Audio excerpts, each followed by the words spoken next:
He started daydreaming about vanishing and waking up in a totally different world, wondering how he'd even begin his new life.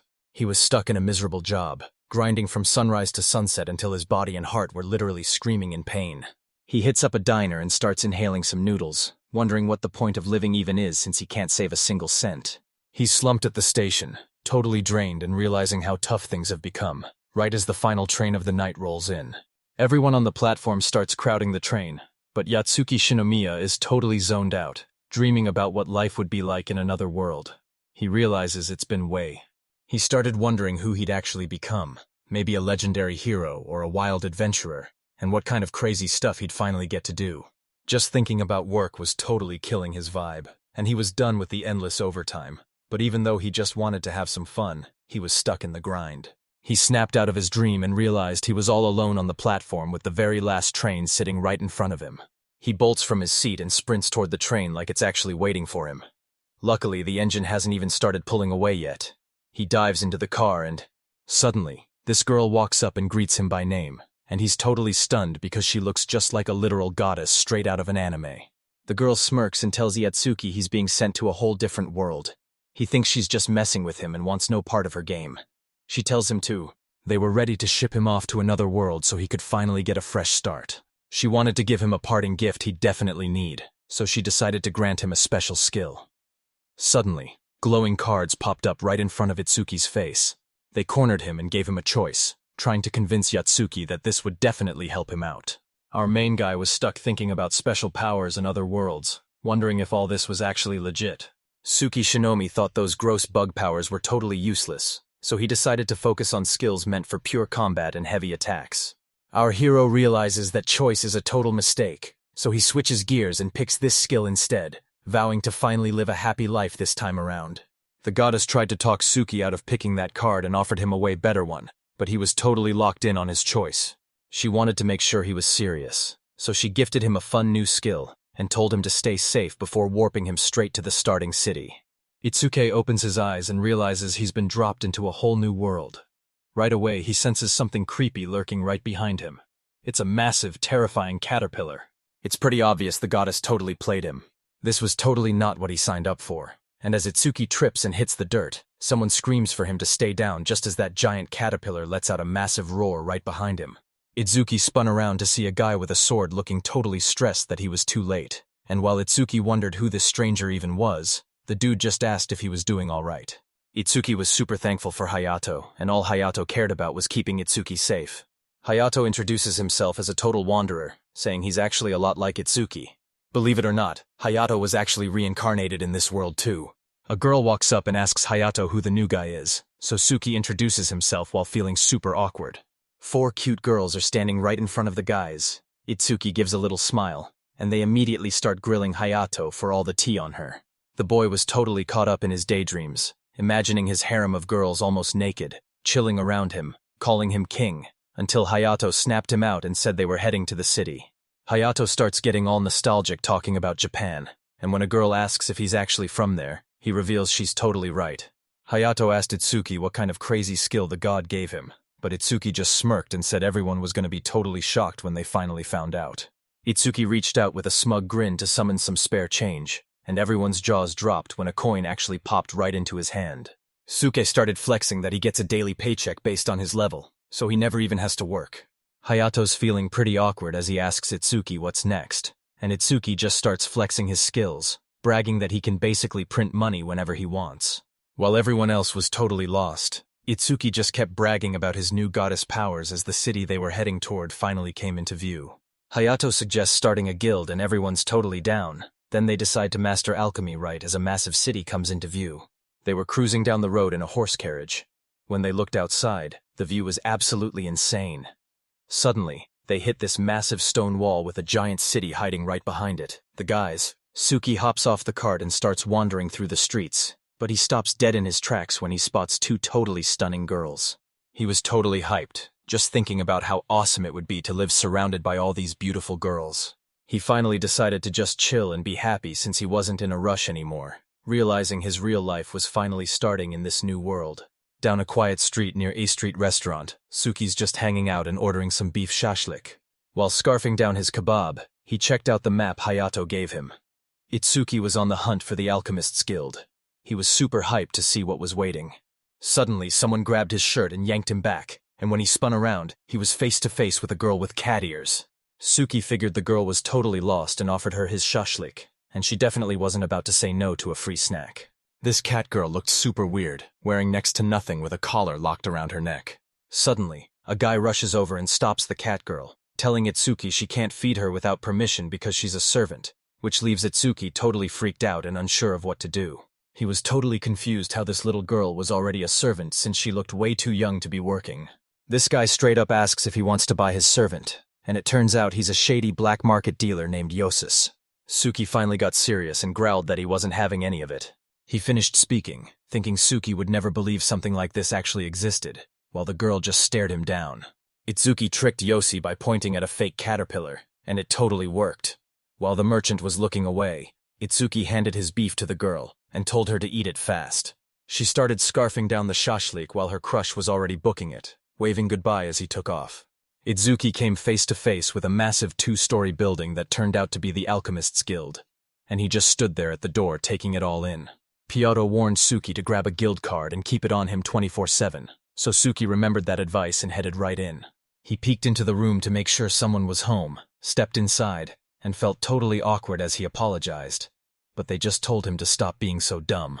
Right in front of Itsuki sat an old lady with a phone, and she was totally annoyed because he was being way too loud.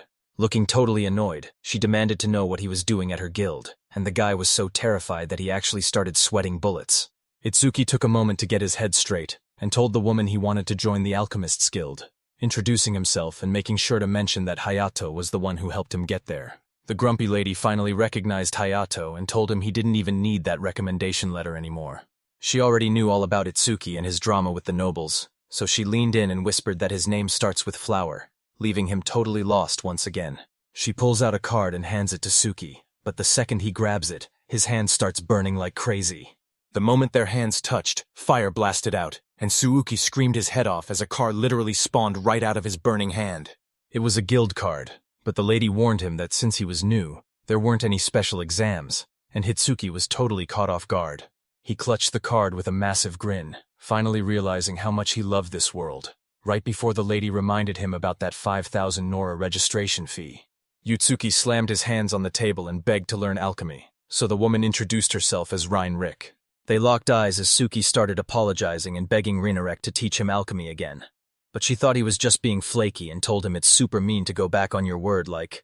The master realized Suki actually had some serious skills, so she finally decided to start her very first lesson. Reincarnated leads the way down the hall, hyped to see what Itsuki can actually do, and as he follows her, they find a table loaded with flasks and burners where the master orders him. Suke was totally lost on why he couldn't just use his magic to get it done. He couldn't wrap his head around why he had to do everything the hard way. The master just smirked at his work and told him he'd better keep practicing if he wanted it to actually look good. Reincarnated held up the bottle to show how it totally boosts a skill's success rate. Suki was so blown away that his jaw literally dropped. His mind started racing with all the possibilities of what. The master explained that alchemy is all about separation, conjunction, and coagulation, warning him that he'd never move forward without mastering them, but Oki promised he totally got it. Reincarnated tried to explain that she didn't need to remember every little thing, but Suk cut her off mid-sentence because he already totally got the point. Huki decides to start with separation since it's the absolute basics of alchemy, and even though he's in a massive rush to find ore, he already knows exactly what he's doing. He's hunched over the table, putting in some serious work. Reincarnated is right there, watching his every move. Itsuki is trying so hard that sweat is literally pouring down his. He finally finished the potion and nervously showed it to Reincarnated, but she just shook her head because the whole thing was a total failure. The woman handed Yitsuke a textbook, but his brain was so scrambled that he felt like giving up completely. Suki tried to get his head straight and realized he had to step his game up big time. The sun was going down and he was still grinding away at his alchemy book trying to craft something. But he finally hit a wall and realized he just couldn't do it anymore. The kid was totally spent and gasping for air on the floor, since he literally had zero energy left to keep going. Reincarnated noticed something and started smirking. She saw that Yatsuki. The door swings open, and a girl named Wright walks in with a basket, and since she's the master's assistant living there, a totally wiped-out Reincarnated asks her to whip. He's so busy stuffing his face and slurping down his meal that he doesn't even hear someone calling him until the master tells him to stop so they can have a serious talk. He looked over with his mouth totally stuffed and saw Wreath holding 2 cups of tea. He started shaking his head all awkward while thanking her, and you could tell he was super embarrassed. The master sipped her tea and told him to listen up while he ate, because she'd noticed something huge during his practice. Ryan Rick takes another sip, her serious face suddenly turning into a little smirk as she tells him he definitely shouldn't be working here. Itsuki's jaw dropped and his spoon just froze right in front of his mouth, while the master looked totally ticked off by the shocked look on his face. She still decided to rent him a bed just so he could stay. The only catch is that Ryan Rick is going to charge him for the room later. The guy was totally caught off guard because she promised to hit up the Adventurers Guild tomorrow to sell his potions because she knew they were top tier, which totally shocked him since he didn't think they were even good enough to sell. The moon is up and the stars are glowing, but the guild is still buzzing with talk as Suki settles for a cheap, low-tier room since he's basically broke and needs to sell his. The sun was just coming up and the city was starting to wake when suddenly screams for help rang out because a thief snatched a woman's bags and vanished into the crowd before anyone could catch him. Everyone spun around in terror as screams rang out, realizing a robbery just happened while the thief sprinted down the street waving a knife and yelling that he'd kill anyone who didn't get out of. 2 girls were standing right in his path. He was just about to swing his knife and scream at them to get out. But one girl gave a quick signal to her friend Sorta. Sorta easily smacks the thief's shoulder, sending the bag flying as the guy winces and starts coughing in pain. The second girl instantly appeared right next to the thief and decked him in the stomach, making the guy start screaming every insult he knew at them. She grabbed his hand and flipped him right over her shoulder, and the guy was so caught off guard that he hit the ground in total fear. Sorta gave Aine major props for her awesome work, and she finally let out a huge breath she'd been holding. Aine got super embarrassed thinking she totally overdid it, but Sorta quickly told her the thief was actually still alive. Everyone starts cheering because they totally recognize these girls, who hand the bag back to the lady it was stolen from, and she's just so incredibly thankful. Ryan, Rick, and Itsuki stood in the alley, wondering what went down when they saw a massive crowd gathering at the end. His master pointed straight toward the Adventurers Guild, told him she couldn't stay any longer, and they both headed off on their own. Suki totally hit the jackpot here, especially since he never knew he had a talent for business until he landed in this crazy new world. Late that night, Suki is totally knocked out and snoring in her tiny room while clutching her pillow. But out on the balcony, Ryan, Rick, and Hayato are busy having a serious. The master thought the moon looked totally cursed, and Hayato realized it was the same moon from the day he first arrived, while Ryan Rick took a sip of her drink and wondered why he was visiting so. The kid held out a small bag, really wanting to give Suki a gift while asking for one tiny favor. Hayato is a total bro who just wanted to help out and show how much he appreciated him. He dropped the bag on the table and waited for the master to take it, but she just stared him down and asked if he really thought it was that easy. Suki stood right at the guild's entrance clutching a bag in his hands.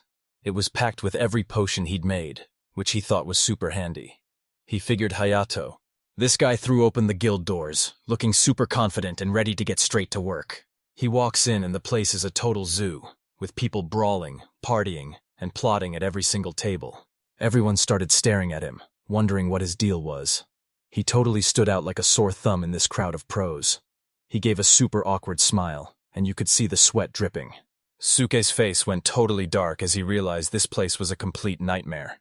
He kept telling himself he didn't care, but he was definitely acting a bit paranoid. Everyone at the tables started whispering about the bag on his belt, realizing he was actually from the Guild of Love's Bells.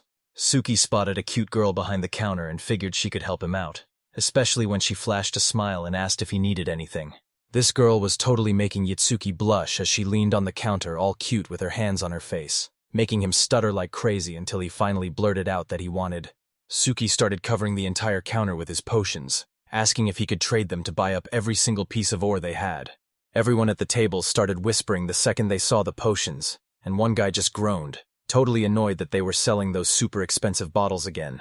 Itsuki felt super awkward with all these secret deals going on, and the vibe was so tense it was actually embarrassing. But then the girl checked the potions and realized they were all just low-grade junk. Suddenly, a guy's voice called out from behind them to the girl at the counter, and they both whipped around to see who it was. The guy walks up to the counter with a big smile and keeps chatting with the girl. He's looking for some high-quality potions. Then, out of nowhere, he smacks. The potions crashed down and shattered into a million pieces, while Itsuki slumped over the counter, staring at the total disaster on the floor. The whole room burst out laughing and yelled that he totally deserved it for being in the Love Spell Guild, making it clear they didn't want him selling any potions there. Itsuki was totally spiraling because he'd worked so hard on those potions, and now he was just frustrated, wondering why he was even in the Love Spell Guild, or what these people were even yapping about. He remembered Master Rinnerik saying his potions were actually good, and man, he was starting to get seriously heated. The guy who hit his opening swung at him again, talking trash and asking. The whole room bursts into laughter, making him snap as he jumps up and smacks the guy's hand away, calling him a creep and challenging him to a fight, while Frere. The guy turned toward Itsuki and challenged him to a game. He had a cocky smirk on his face while clutching a sharp saber. Itsuki was absolutely fuming and got ready to. He looks so adorable, but then he winds up a massive punch. His fist is packed with pure emotion as he smashes his potions to bits. He's totally ready to just let. Suddenly, a girl's voice rings out as Ina jumps right between them, blocking the blade with her sword and catching the punch with her arm guard while glaring at the guy and demanding to know what. Everyone in the room was completely blown away. The guy started stuttering like crazy and finally lowered his sword. Even Itsuki was stunned when he saw how Ina looked. Suddenly, Sorta grabs his arm so hard it actually hurts, telling him to back off, while two cute girls from the Scarlet Frontier show up right in the middle of the crowd.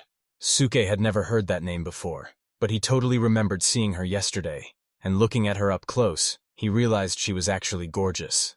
He takes a second to clear things up and reveals he isn't actually part of the Love Spell Guild, but is actually from the Alchemist Guild. Everyone in the room was just standing there looking totally lost until Itsuki whipped out his guild card for them to see, and then the man pointed right at the bag. The guy was totally shocked by what Ayn said, and she felt super bad for the mix-up because they really didn't want to cause any drama for the Alchemist Guild. Huki was dead serious now, and he wasn't about to call this a mistake. He blamed the guy for doubting him and smashing those potions. Sorty slams her hands on the table, totally catching the guy off guard. She definitely doesn't feel like thanking Annie for her help, and Anne tries her best to hold her back. The girl walks right up to Suki and tells him it's not his fault, even offering to pay for the smashed potions and asking for forgiveness, which leaves him totally confused. A woman suddenly appeared at the door to check out the scene, and as everyone turned around, Ryan Rick was standing right there. She's fuming and demands they listen up, yelling that she won't let them slide after they trashed her product, while Itsuki is completely shocked that the master actually showed up. She asked to see the guildmaster and turned right toward the guy she wanted to talk to. Suki walked up to the master to apologize for trashing the potions, but Reinrik told him it was all good, and he shouldn't stress over it. Reinrik didn't blame him at all since she knew who the real villains were. But Huki still felt super guilty until the master told him to stop being so hard on himself. She smirked and gave him a wink, telling him he wasn't the one who should be freaking out. It was the other guys. Itsuki just thought that telling someone to stay. Reinrik dropped a total bombshell that the Alchemist Guild was cutting them off, leaving everyone stunned while the guildmaster desperately tried to change her mind since they refused to buy potions from the Love Spell Guild. The sword guy starts making excuses, realizing he totally messed up by not checking who he was attacking, and now he's just begging for forgiveness like Farrier and everyone else. But the master wasn't backing down one bit. She snapped at Ina without holding back. She was sticking up for her student because he poured his entire soul into those potions. She wasn't. Everyone was already shaking in their seats, but Rainrich kept pushing because she had Hayato's recommendation letter, and knew they all got the message. The moment the Dragon Slayer's name dropped, everyone was completely terrified, and Wiki couldn't believe the Hayato he knew was actually such a massive celebrity in this place. The guildmaster finally saw the truth, so the troublemakers are getting what they deserve while the man agrees to pay a massive 1 million Nora for the potions. Rangrik was totally stunned and thought they must have messed up, because there was no way that number only had one digit. They demanded to know why the price was so insane, and even Suki thought it was a total ripoff. The master actually stood up for the student, and Hayato had Itsuki's back, but she was totally over it because it felt like nobody really understood her. Suke tried to stop the master because things were getting so crazy you couldn't even tell who the victim was anymore. Rinrik told everyone to pipe down and be quiet, and Aine finally spoke up and told her to just listen, knowing that kind of cash is impossible to pay back fast, while Sorta figured she was ready to pay whatever it took. Ian gulps and Sorta starts to freak out, but then the red-haired girl blows everyone's minds by offering to work as a servant to pay off her debt. Aine told Rinrik to chill out, which actually surprised her, while Huki asked what she meant, and the guy wondered why she was taking the blame for his own mess. She got totally serious and asked what he could even do, but the guy told her the guild's reputation would be trashed if she ended up as a servant. Ain't wasn't worried because people literally need the Adventure Guild, so their reputation wasn't going to tank. Fairy rushed back to the girl because she hated the idea of her becoming a servant. But I just hugged her from behind and promised that everything was going to be totally fine. Suke walks right up to Rinarek and asks why she did it since the whole thing felt totally wrong, but she just tells him it was her own choice. Sorty screamed that she wasn't having it, and even though Ain't tried to chill her out, she kept yelling that her friend was forced to be a servant all because those potions got wrecked. Aina kept saying she'd take the fall, but Sorta totally shut her down because he didn't want their whole journey to be over. She could totally hold her own, but the cat girl wondered who'd protect the people if she actually left. Aini begged the alchemist for mercy, and even though Suki wanted to ask the master for backup, she made it clear she wasn't lifting a finger to help. Itsuki's head was spinning because he just wanted a chill, easy life. But after dealing with a giant bug and now this random servant, he had no clue what to do with her. He finally says no, and when I asked why, he just said the whole thing would be a total headache. He basically said there's no way he's making her a servant, especially since she's the one who just saved his life. He tells them not to sweat it since he'll explain everything to Hayato later, then gets right back to brewing more potions because he's sure everything is totally fine.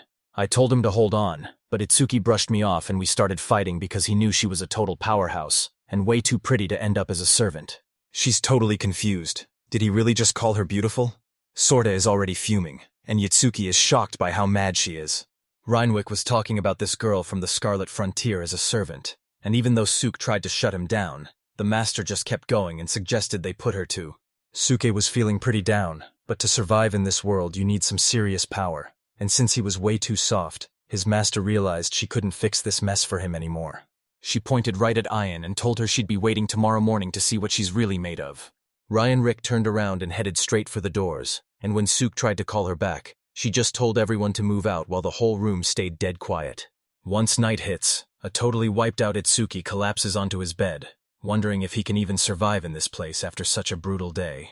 He hummed a little tune and crashed on his pillow, but when morning hit, he woke up with a heavy weight on his shoulder, a totally numb arm, and a really sweet smell. He totally freaked out when he saw Einan in his arms half naked, screaming his head off and demanding to know what she was even doing there. Aina was totally stumped at first, but after a second she told them Rinarek said it was their duty.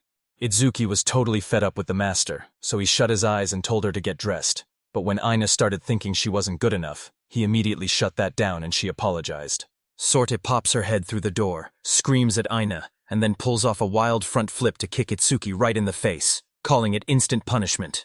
Suki's got blood dripping from his nose and wants to know what she's up to, but Sorta just calls him a straight-up animal and promises to protect Aina from him.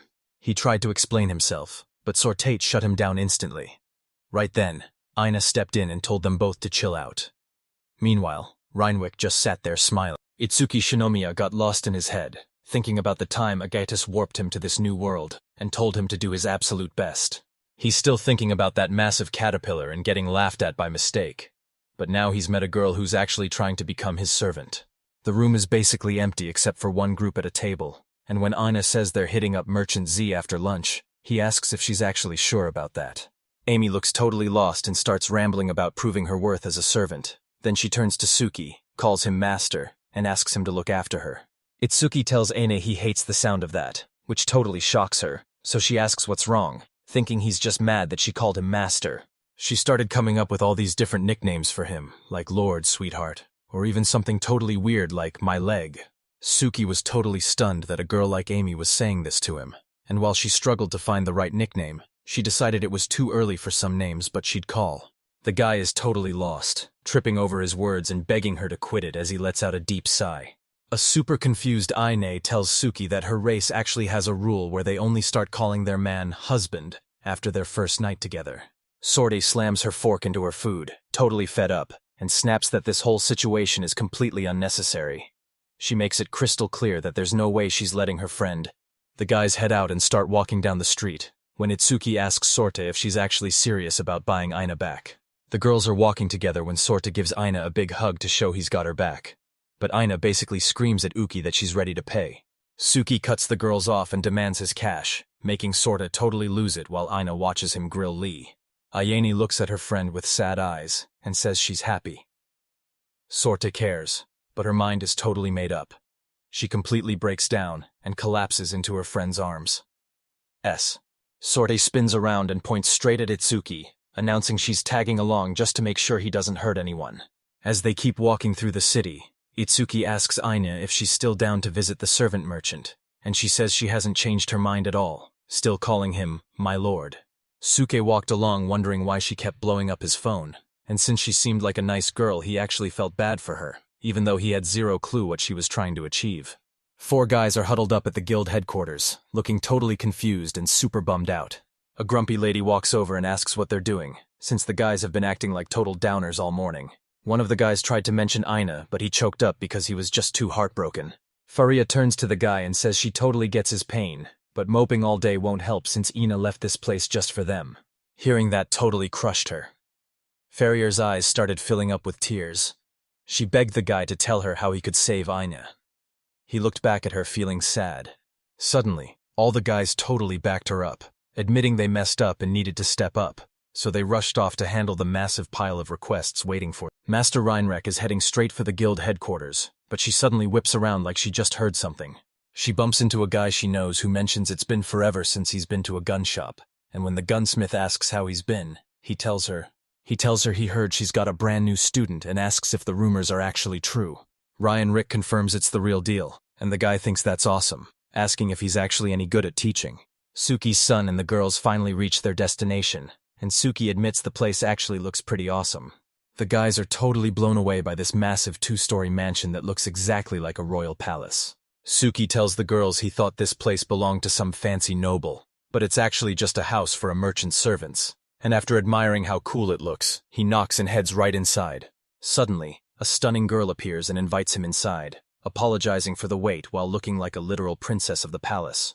She figured Itsuki was sent from Reinrek and told him to tag along, while he was just standing there totally blown away by how gorgeous she was. The outside looked cool, but the inside was on a whole other level. The group chilled on a couch in the merchant's massive office until a guy Yatsuki already knew walked in. The guy says he heard all about Itsuki from Reinrek and thanks him for joining the company, but Itsuki tells him he actually recognizes him from the other day.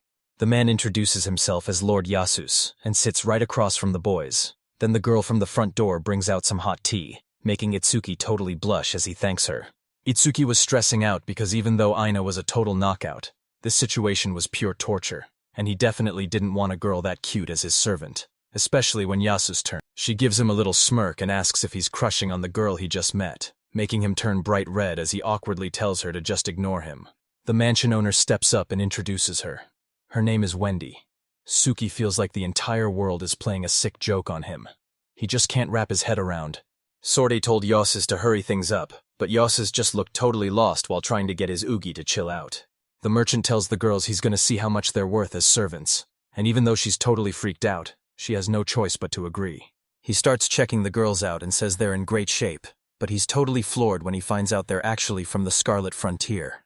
Sorte suddenly freaked out because she didn't get why she was being included, so Yasis broke down the news he got from Reinrich. The debt was so massive that Ina couldn't. The merchant explained that Ina would have a super hard time working all by herself, so Sartet should become a servant to help her out. Sorta finally got the whole picture, but she was totally heartbroken, and Ina felt just as crushed seeing her friend like that.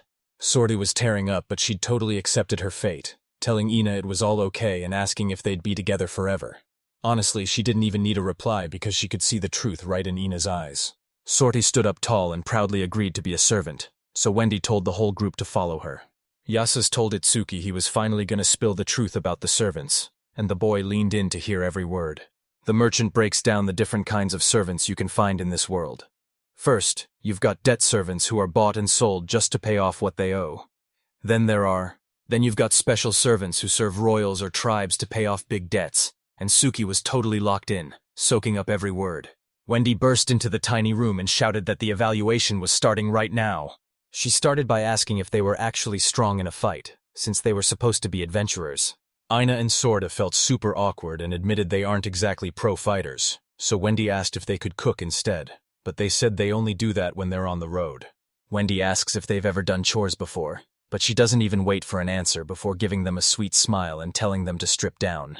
Einan and Sarte were totally caught off guard since they had no clue they'd actually have to do this, and even though it felt super awkward, they just kept going like they were. The girls stripped down to their underwear, but when Wendy stepped up to inspect them, They turned bright red and felt totally awkward.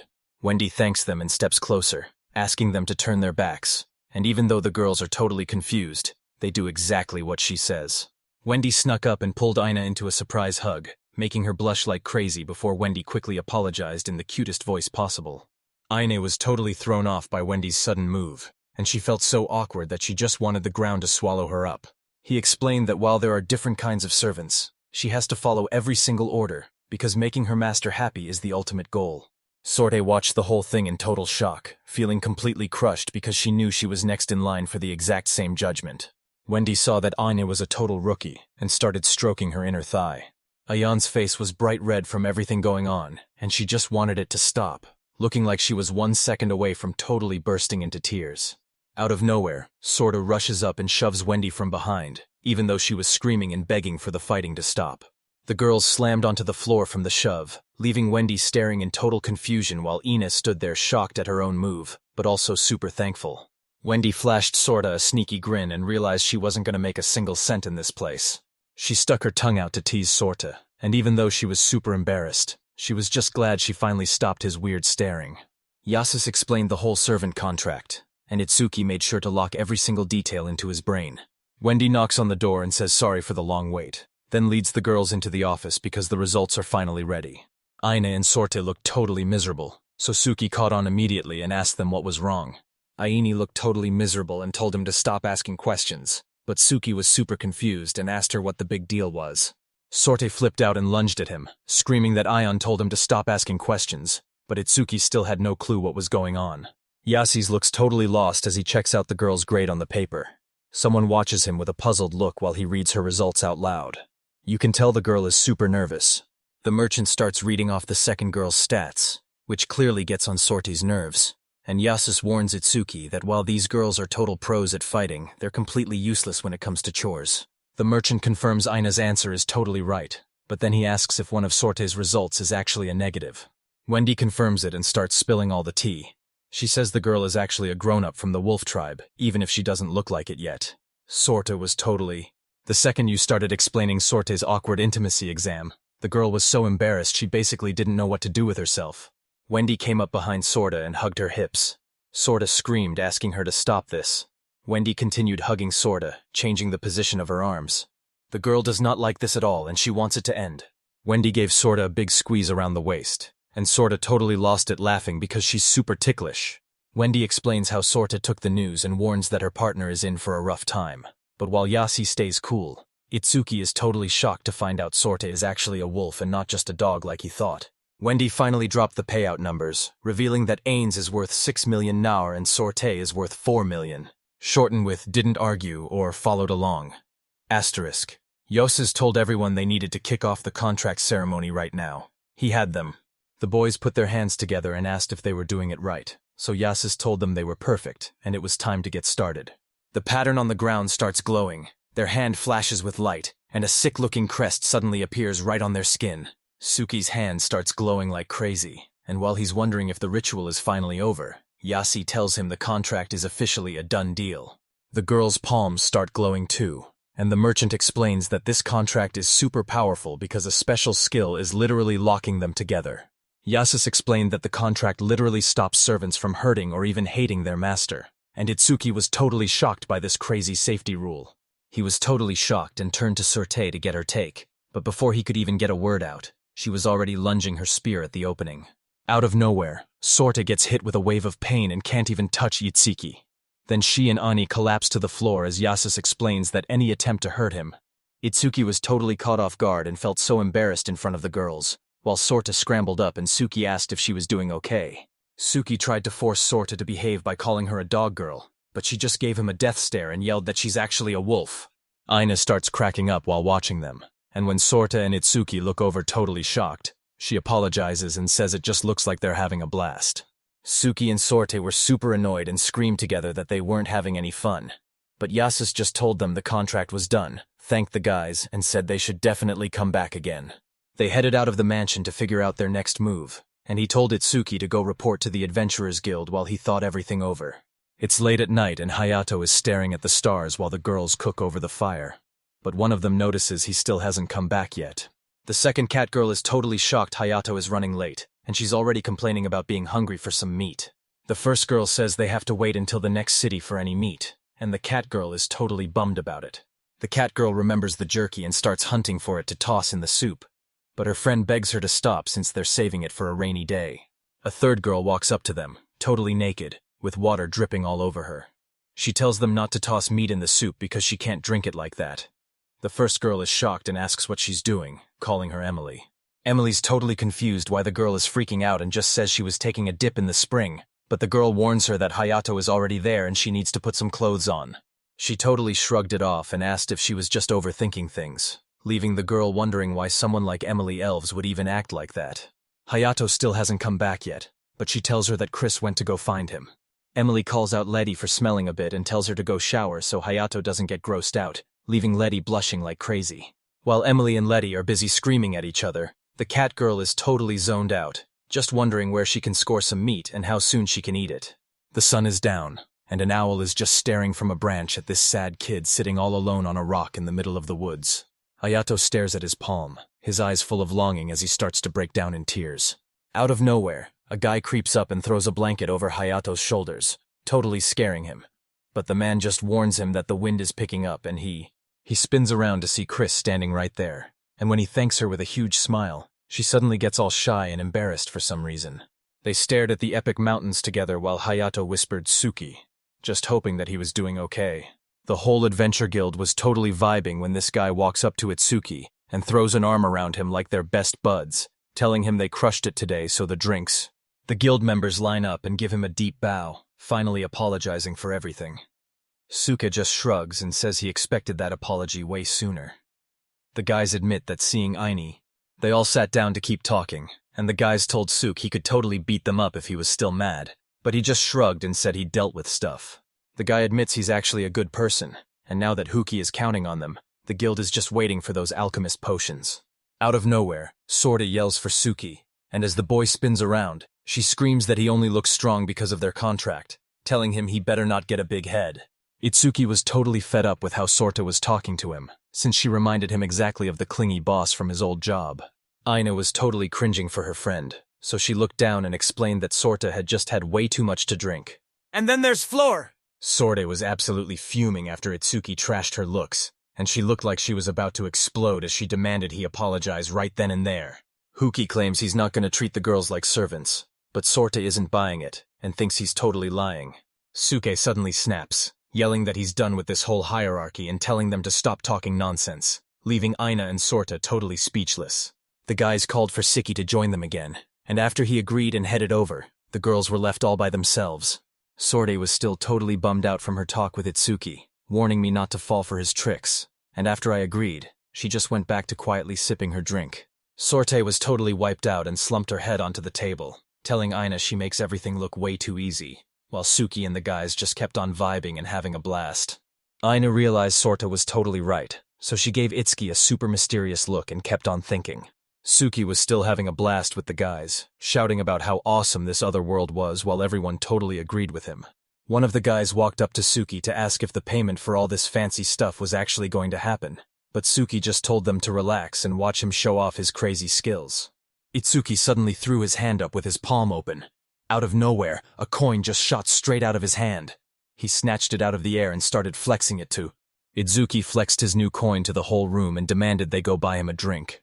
He even hopped up on the table to brag about how good he was, laughing like a total. The guys asked Suki exactly how much cash he had left. Farah then asked if they could just use the men's own money to pay for it. The dudes were totally lost and couldn't find the right place to go. That night, a massive full moon lit up the whole city.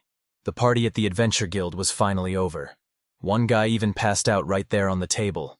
Itsuki was about to drift. He thought back to all the different groups he'd run into since landing in this new world. He remembered all the crazy drama that had gone down. He realized this second life wasn't half. He thought back to every single person he'd met since being reborn. He still had no clue how he actually died. He just kept wondering why he was even given a second chance at life. He knocked on the Adventure Guild's door, gave everyone a friendly shout-out, and told them he was there representing the Alchemist Guild. The guys turned around to say hi and asked if he had the potions, so Suk said yeah, but immediately called them out for drinking on the job again. The guys said big jobs were rare lately, but they definitely had some for Scarlet Frontier, which made the dude give him a super confused look. Itsuki was still tripping over the fact that these elite Scarlet Frontier girls were now his servants, with Ayan working off her debt, and Sorta being totally salty that she was stuck there just because of some broken potions. His servants are working overtime, balancing their lives as adventurers while hunting down all the materials he needs for his alchemy. He remembered Sorta being totally ticked off and promising to bite him as soon as she paid back her debt. But all his hard work grinding alchemy finally paid off because he can now craft intermediate healing. His levels were climbing steady and the work was getting done, so he wasn't sweating it or rushing since he knew he'd get stronger one step at a time. Suki just woke up and headed to the window to figure out his day. But then he suddenly gets hyped, raises his hand, and spends his pocket money to blast out a spell. Just like always, he flipped a coin into the air, snatched it back, and gave it a squeeze, feeling totally hyped about how fast his hands were. His unique skill, pocket money, just hit level 2, and since it now pays out 10 times more, he's finally pocketing a whole gold coin. Suki figured if the guy had the cash, he'd only do one thing, and he was totally hyped to go wild today. Suki thought he'd finally get to chill in this new world, but he's been grinding non-stop, and seeing Reinrich in that dark alchemy room just reminds him how totally exhausted. He realized he still didn't know his way around the city of Einziel. He was sure there had to be some cool spots to hang out with pretty girls. He started wondering if this place... Suki was hyped as he sprinted through the city, shouting for everyone to get ready because he was about to put on a massive show. Itsuki grabbed a delicious hot dog and sat on a bench to brainstorm, but he had to fuel up first since he's totally lost and only knows the way to his job. While Suki's grabbing a bite, he realizes it's a total pain not having a map and starts wondering where to find one, when suddenly something catches his eye and he looks around. Itsuki spots Jesus and Wendy right in front of him, and Jesus instantly recognizes his client and gives him a shout. Wendy reminds Itsuki who she is and hits him with a cheerful good morning. Itsuki is totally stunned by how cute she looks and thinks she's the best thing to wake up to. Then, Yasus asks Suki if he's been out since sunrise, and the guy says it's his day off, admitting he almost went out to have some fun, but changed his mind at the... He headed out to grab some supplies, but he was totally lost in this massive city. The shopkeeper heard him out and suggested that Wendy could show him the ropes. Suki was honestly shocked because Yasus mentioned he heard Itsuki just rolled into town and was already stressing over some major problems. The merchant asks if Itsuki wants Wendy to help him relax, but his awkward reaction makes her think he's totally disappointed in her. Itsuki was totally stunned because he never saw this coming in a million years. He started shaking his head, trying to tell Wendy there was no way she was right. She looked right at him, and Suki starts telling Wendy all about his plans for the day, and the very first thing he wants to do is go grab some fresh new clothes. They hit up a clothing store where Suki starts picking out some gear, and when he tries on a fancy tailcoat and asks if it's too flashy, Wendy tells him he looks. The girl saw Itsuki wasn't feeling the suit at all, so she offered to show him something else and he was totally down for it. Suddenly, another girl snuck up behind them and Uki was staring at himself in the mirror, thinking about how this was his first time ever shopping with a girl, when Wendy suddenly called out that she'd been offered some clothes. Suki was totally blown away by how amazing she looked, and right then, a girl walked up and asked if he wanted to buy the whole outfit for Wendy. The shop girl tells Wendy she looks totally gorgeous in that outfit, and Itsuki is so hyped that he actually starts blushing. Wendy waited for him to say something, but Suki was just staring, totally stunned by how beautiful she looked. He finally turned to the shopkeeper and told him to wrap everything up, so Wendy thanked him while reminding him that he needed to pick out some clothes for himself too. Wendy's totally blushing and apologizing for making Itsuki buy her clothes, but he's just happy to do it since his own haul was a total steal, so she thanks him and promises to treat her new outfit like gold. Suki was just starting to get why people fall for the seller's scams when the girl suddenly announced it was her turn, leaving him looking at her totally confused. She looked at the boy and explained that Yasus ordered her to give Itseki some serious healing today. Then she grabbed his arm and told him it was time to go. Uki and Wendy hit up a cafe for some tea and a chat, and Uki realized this chill, quiet life was exactly what he'd been dreaming of ever since he got to this new world.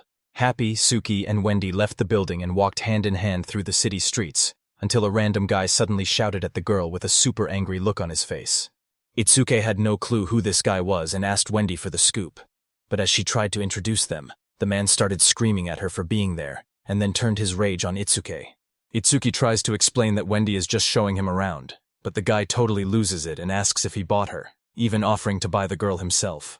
Wendy was totally freaked out and hid behind Itsuki, So the guy told the stranger to chill out and stop screaming because he was scaring her.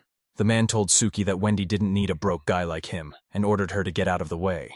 Suki wasn't feeling this at all, so he asked Wendy who the guy was, and she told him it's Dadel, the son of a major big shot in the city. The guy was totally fuming and demanded to know who Itsuki was, bragging that he was dropping 120 million Nora to buy Wendy, and mocking him by asking if he even had that kind of cash. Itsuki looked at Wendy in total shock, while Darel screamed that a low-life commoner shouldn't even be near her, demanding they call for Yasus as his assistants tried to.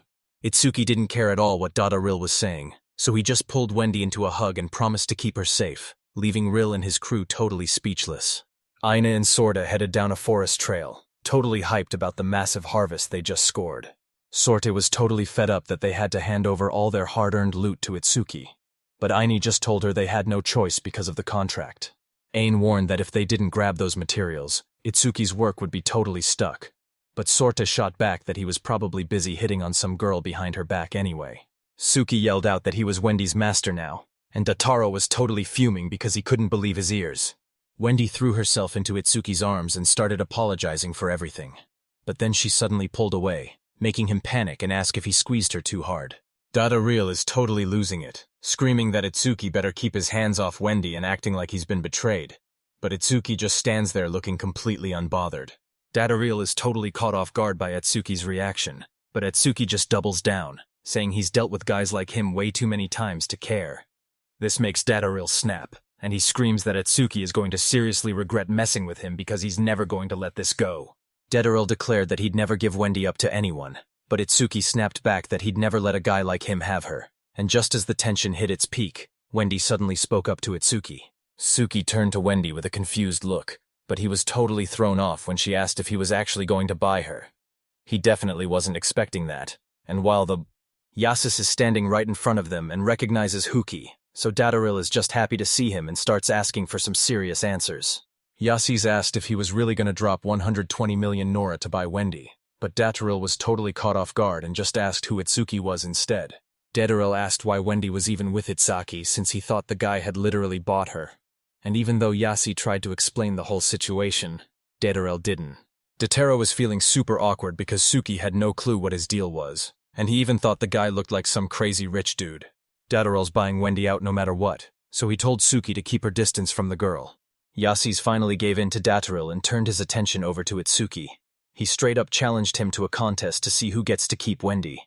Itsuki was totally stunned. The girls finally reached the Alchemist's base and ran into Reincarnated, who immediately asked them how they were holding up. Aina asks where Itsuki is, and Reincarnated tells her he's literally locked himself in the back room. Sorte kicks the door open and yells that they're coming in, leaving Aina totally shocked by her friend's bold move. The girls burst into Suki's room with a ton of supplies, and as the exhausted boy thanked them, Sorta suddenly spotted something weird sitting on his desk. Sorta spotted the jewelry Itsuki had been working on. She was totally shocked by the massive pile he'd finished. Aina asked Itsuki why he even needed so many accessories in.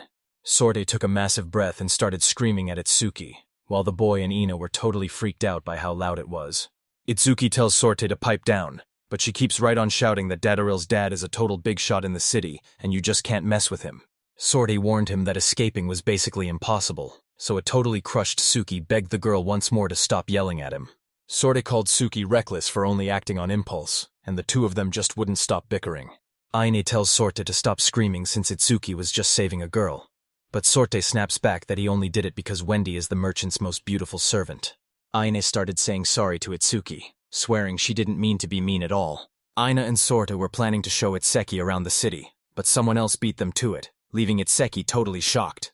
Sorte immediately shut Aina down, shouting that she was totally wrong, and when Uki tried to apologize with a hug, she backed away and rejected him completely. Ina turned to Suki and asked what the deal was with this contest, and he told her they just needed to go out and collect some serious cash. He started breaking down his wild plan to rake in 80 million in record time. Sorta's jaw hit the floor when she heard that insane amount. She just couldn't. Sorti totally lost it and lunged at Itsuki, but Aini jumped in to hold her back, and once Itsuki asked them to go hunt for some crafting materials, both girls were actually down to help him out. Aina promised to back Tsuki up whenever she was free, and when Tsuki asked if the enemy was actually that tough, Aina warned him that the rumors about this person were seriously bad news. Suki told the girls he was counting on them while he went to sell a massive supply of potions to the Adventurers Guild. Aine was totally shocked he'd sell potions during such a disaster. But Suki explained he was just keeping a promise, and she realized he was actually a really good guy. The girls are finally heading out, but Sorta is still totally restless and says she'll handle the hunting while Uki wishes them a safe trip. Wendy sat there alone, her mind totally racing. She remembered telling Itsuki that joining the competition was a huge mistake. Itsuki didn't get why she was so stressed out though. Someone knocks on Wendy's door and asks to come in, and there's Yasus, checking to see how she's feeling. He straight up said it wasn't going to be any good, so she was totally confused why he'd even challenge Itsuki to a match. Yasus said he was sorry for using her, but he told her that this whole mess is actually a total win-win for both of them. Wendy sat on the bed chatting with Janice, who told her that since everything was finally going their way, she didn't need to worry at all. She was getting pretty annoyed because it looked like Yasus was just trying to sell her to Mr. Dadel for a massive payday, even though as a special servant, she felt like he was about to talk her out of her special perks with this match, and as they stared each other down, Giannis wondered if she'd actually had any fun today. Wendy thought back to Ugi's face and clutched her chest, saying she had the best time, so Yana promised to do whatever it takes to make that happiness a reality. She jumped up and shouted, asking why he'd even start a contest like this when gathering 80 million burrows in just 1 week seemed totally impossible. He realized Wendy didn't think he could handle it, so he promised her this client wasn't going to ditch her, leaving her totally embarrassed while he just flashed a confident smile.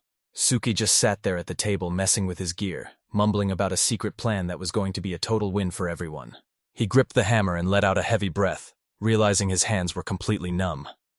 Ryan Rish walked in and told him to take a break, warning that working too long would just lead to sloppy. As they sat around with tea and snacks, she mentioned she'd already heard the basics from the girls, while Suki shot a look at the master because she realized he was way more. He sipped his tea and questioned the plan, saying he was getting way too old, but Ryan Rick shut him up and told him to be quiet because all she saw was a fat kid. Reith stops by to see if Suk needs anything else, but Suk just gives a quick thanks and keeps talking to the master because he really needs her advice. He grabbed a cookie and realized he'd never get rich just selling jewelry, so he apologized and told them he wanted to start selling potions outside the guild. Rainrich sat there thinking about those words, and even though he felt like it was impossible, the master told him that wasn't the issue at all. Then she asked if he knew what Dator. She told him to stay out of it and not mess things up, because that pig-faced guy is actually the head of the entire pharmaceutical guild. Suki finally figured it out, but the master warned he'd shut him down if he tried to get rich off potions, leaving the guy to slap his own face because he was totally stuck. Reinrich figured they should sell way more than just potions, and Suki actually started to consider it. He whipped out his card to call Hayato, and once he finally got through, Hayato told him it had been way too long since they last spoke. The monster is closing in on the squad, so Hayato asks Sinki how he can help. But Sinki just has a question while Letty and Chris scream from behind a rock that the beast. Hayato didn't even flinch at the giant bird soaring over them, and as the whole squad charged into the fight, Itsuki asked if he could finally use that bag The girls took on all kinds of monsters, using Chris's magic and the cat girl's insane sword skills to wreck them. The bird swooped right at Letty as she yelled for everyone to move, and Hayato was totally cool with him using whatever was in the bag however he liked. The bird soared up with a loud screech as Hayato kept explaining the loot, warning him that some of the gear was way too high level for him to use yet. He promised he'd find a way, and Hayato was totally blown away that he could pull it off so fast. The guy promised he was giving it his all, and would finally bring back that dungeon ore, while Hayato charged straight at the bird and skewered the monster with his sword. He blasted straight through her like he was flying. A sharp bird cry rang out through the air. It looked like a massive hole had just been punched right through her. Hayato was dying to see if Suke said his goodbyes and realized his guild card was actually super handy, since it let him talk to anyone registered on it just like a mobile phone. So he's back at the table, stretching out because he's totally wiped, but he just keeps on grinding. He throws on his eyepiece to polish his gear, basically living at that desk. The girls were hunting down a wild boar, with Sorta trying to catch it nice and easy while Aina checked if they were finally closing in. She mentioned they had plenty of loot to head back slow, and Sorta was totally down since he really needed to chill out. I told the guy he'll have no trouble making gear soon, so he better start crafting some seriously epic stuff. Sorty stood in the water looking totally bummed as she scrubbed the dirt off, complaining that using the Scarlet Frontier like this was a huge waste. She hopped out of the water saying she wanted to pay off her debt fast, but Ayin told her to shut up while getting dressed since she was the only one acting all happy about it. Ayin poured some boiling water into his mug and thought things were actually looking up. But Sardi realized she was putting way too much trust in him.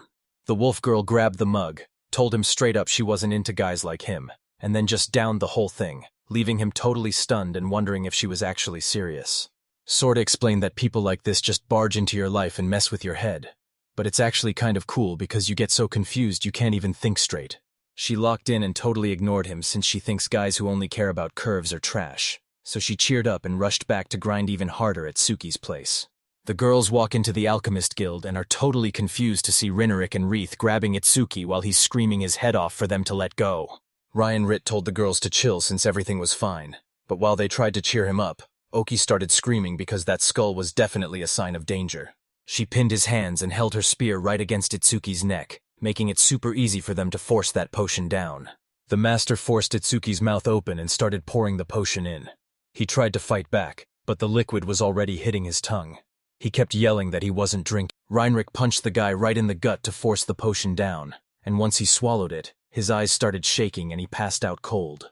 Suki slowly blinks his eyes open to a girl asking if he's awake, and he suddenly realizes he's resting right on her lap as she helps him take some slow sips of water. Suki thought those were Ains's knees, but right at that moment, he asked if he could finally stand up. Suki just wanted to chill for a bit longer, but Sorta started shaking him like crazy, and when he looked up from her lap, she was frantically telling him to get moving. Siki jumps up and stammers, asking Sorta why she's doing this, but she just says she had no choice, so he calls out to Aina who answers right away, making... The guy started whining about being sore and starving, but once Ain saw he was up, he immediately apologized for all the crazy stuff that just happened. The three of them sat down to eat, and the guy started inhaling every bit of meat on his plate while the girls just stared at him in shock. He finished his meal with a big smile, but after drinking that sketchy medicine, he started crafting items like a total pro without even remembering a single second of it. Reinwick priced the gear at a massive 40 million Nora, and Suki started doing the math since they only had 5 days left, and 36 million Nora in the bank. He's running out of gear and the clock is ticking, so he needs a total game changer right now, and as he's typing away, a genius idea finally clicks. The guy was holding a piece of rose quartz, and as soon as he pumped it with magic, the stone started shaking, and he had a massive realization. Suki Shinomiya was just your average office guy, but his life turned into a total struggle once he got transported to a brutal new world. He tried to recreate the designs from the movies he'd watched a million times, but since everything kept breaking or failing, he finally just gave up. Shinomiya wasn't backing down, putting his whole heart and soul into building this ultimate masterpiece of human genius. He slammed his tools on the table and yelled that he finally finished. He held out a weird pink rotor for everyone to see. That's what he called the gadget anyway. He was ready to drop a sarcastic comment, but Sorta made him turn around and face them while the girls just assumed the weird object was a massage tool. Sorti suggested Eintriet since her shoulders were aching, so she agreed to give it a shot and asked Suki to help her while he remembered exactly how the machine worked. Ini sat down and waited for Ayatsuki to start. Her face turned bright red as the vibrations made her whole body go numb. It felt absolutely incredible. She realized this was the most relaxing massage. Once the massage was over, I asked Sorte if she was feeling okay and wanted to give it a shot, but the wolf girl got all suspicious and asked if that was even how you're supposed to use it. He got totally spooked because he can't stand smart dogs, so he leaned in and whispered the secret way to use it back in his world. Sorty turned bright red and looked away, acting like it was whatever. But then she told Ina they still had to get rid of him, ASAP.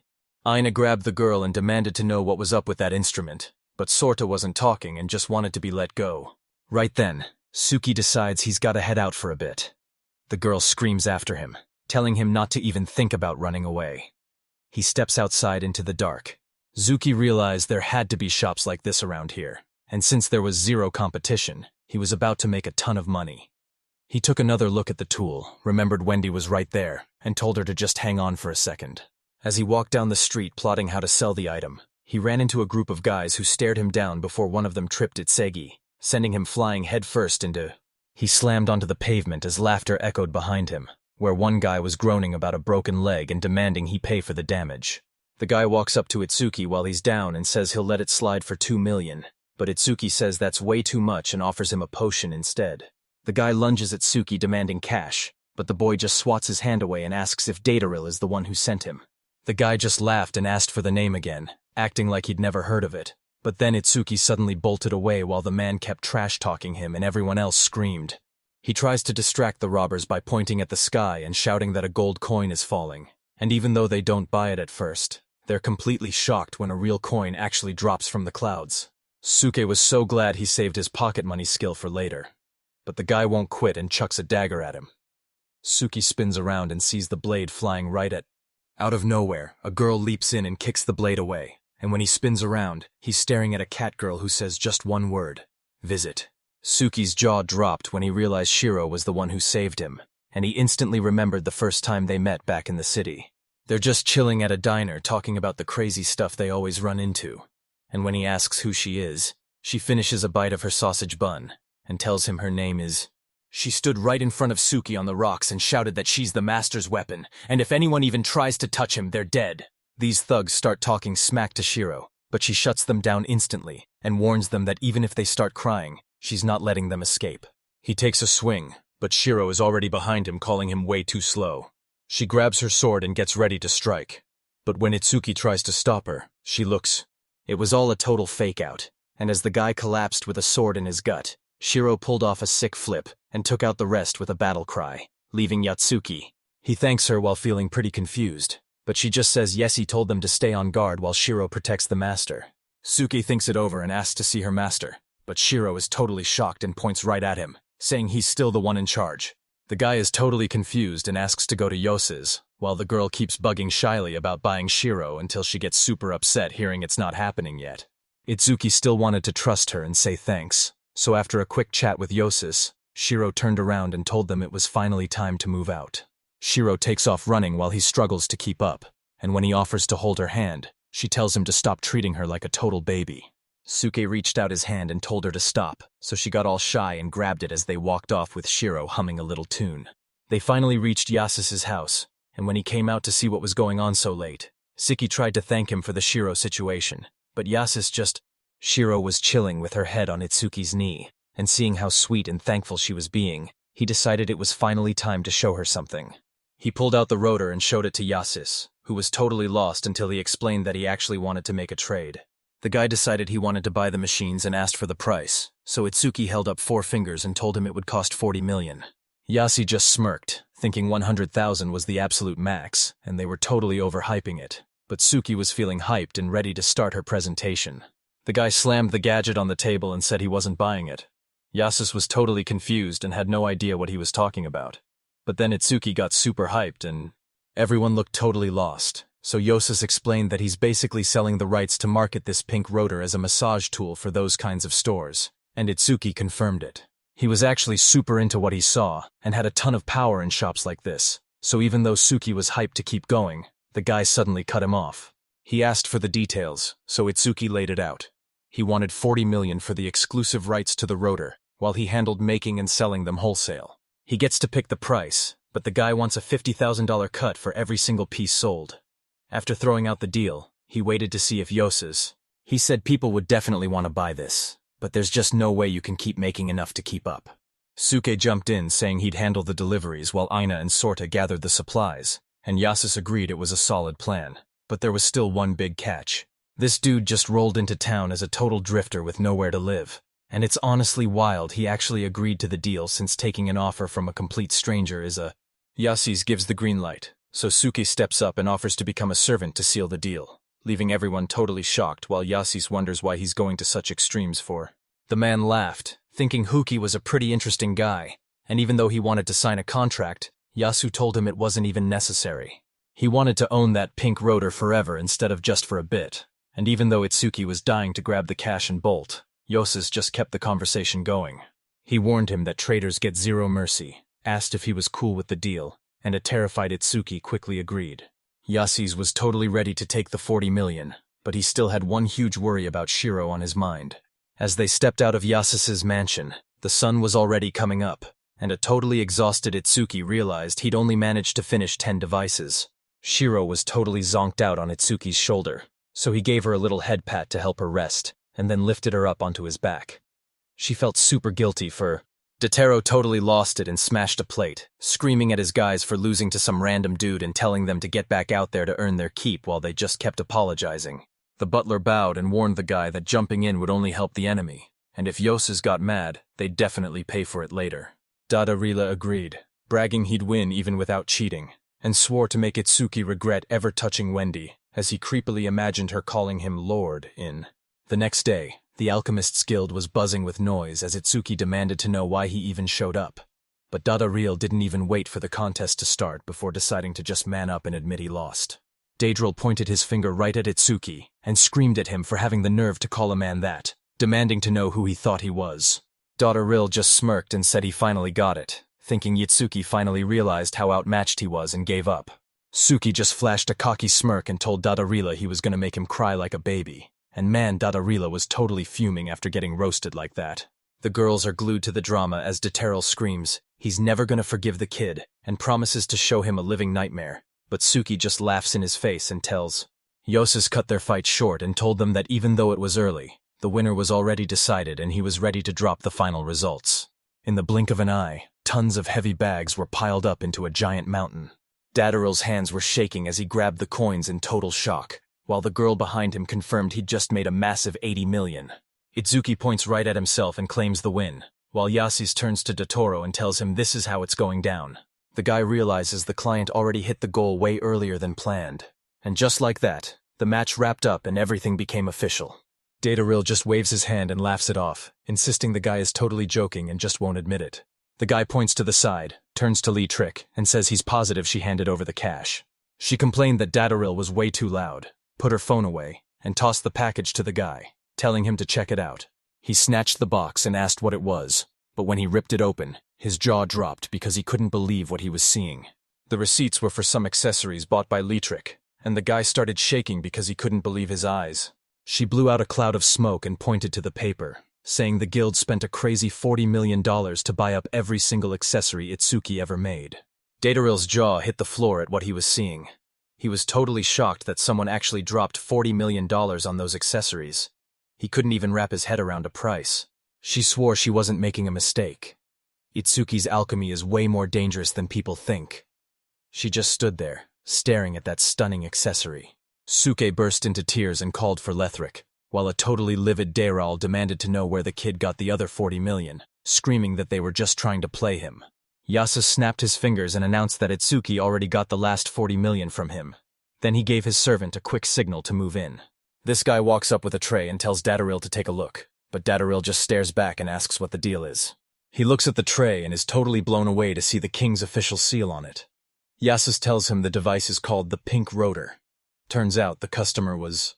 Itsuki said he sold it to Yasus for just 40 million, thinking about the king's seal and how fast Yasus really moves.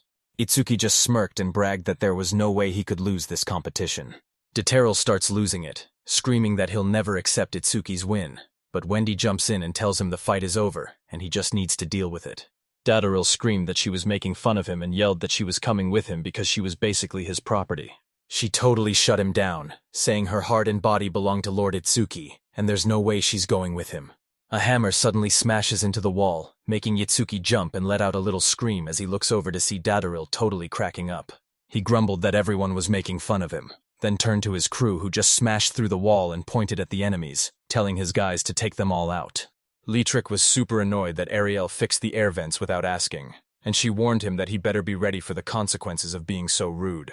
Right then, the night girls whipped out their swords and told Leetrick to back off, making Wendy flinch in fear. Suki walks up to the girl and tells her she's safe with them. Then he calls Aina to introduce himself and calls the Beastman girl a dog, making her snap back and ask who he thinks he's calling a dog. Out of nowhere, a girl drops down right in front of Itsuki and Wendy to tell them they've got a new cat on the team, and Itsuki is so hyped to see.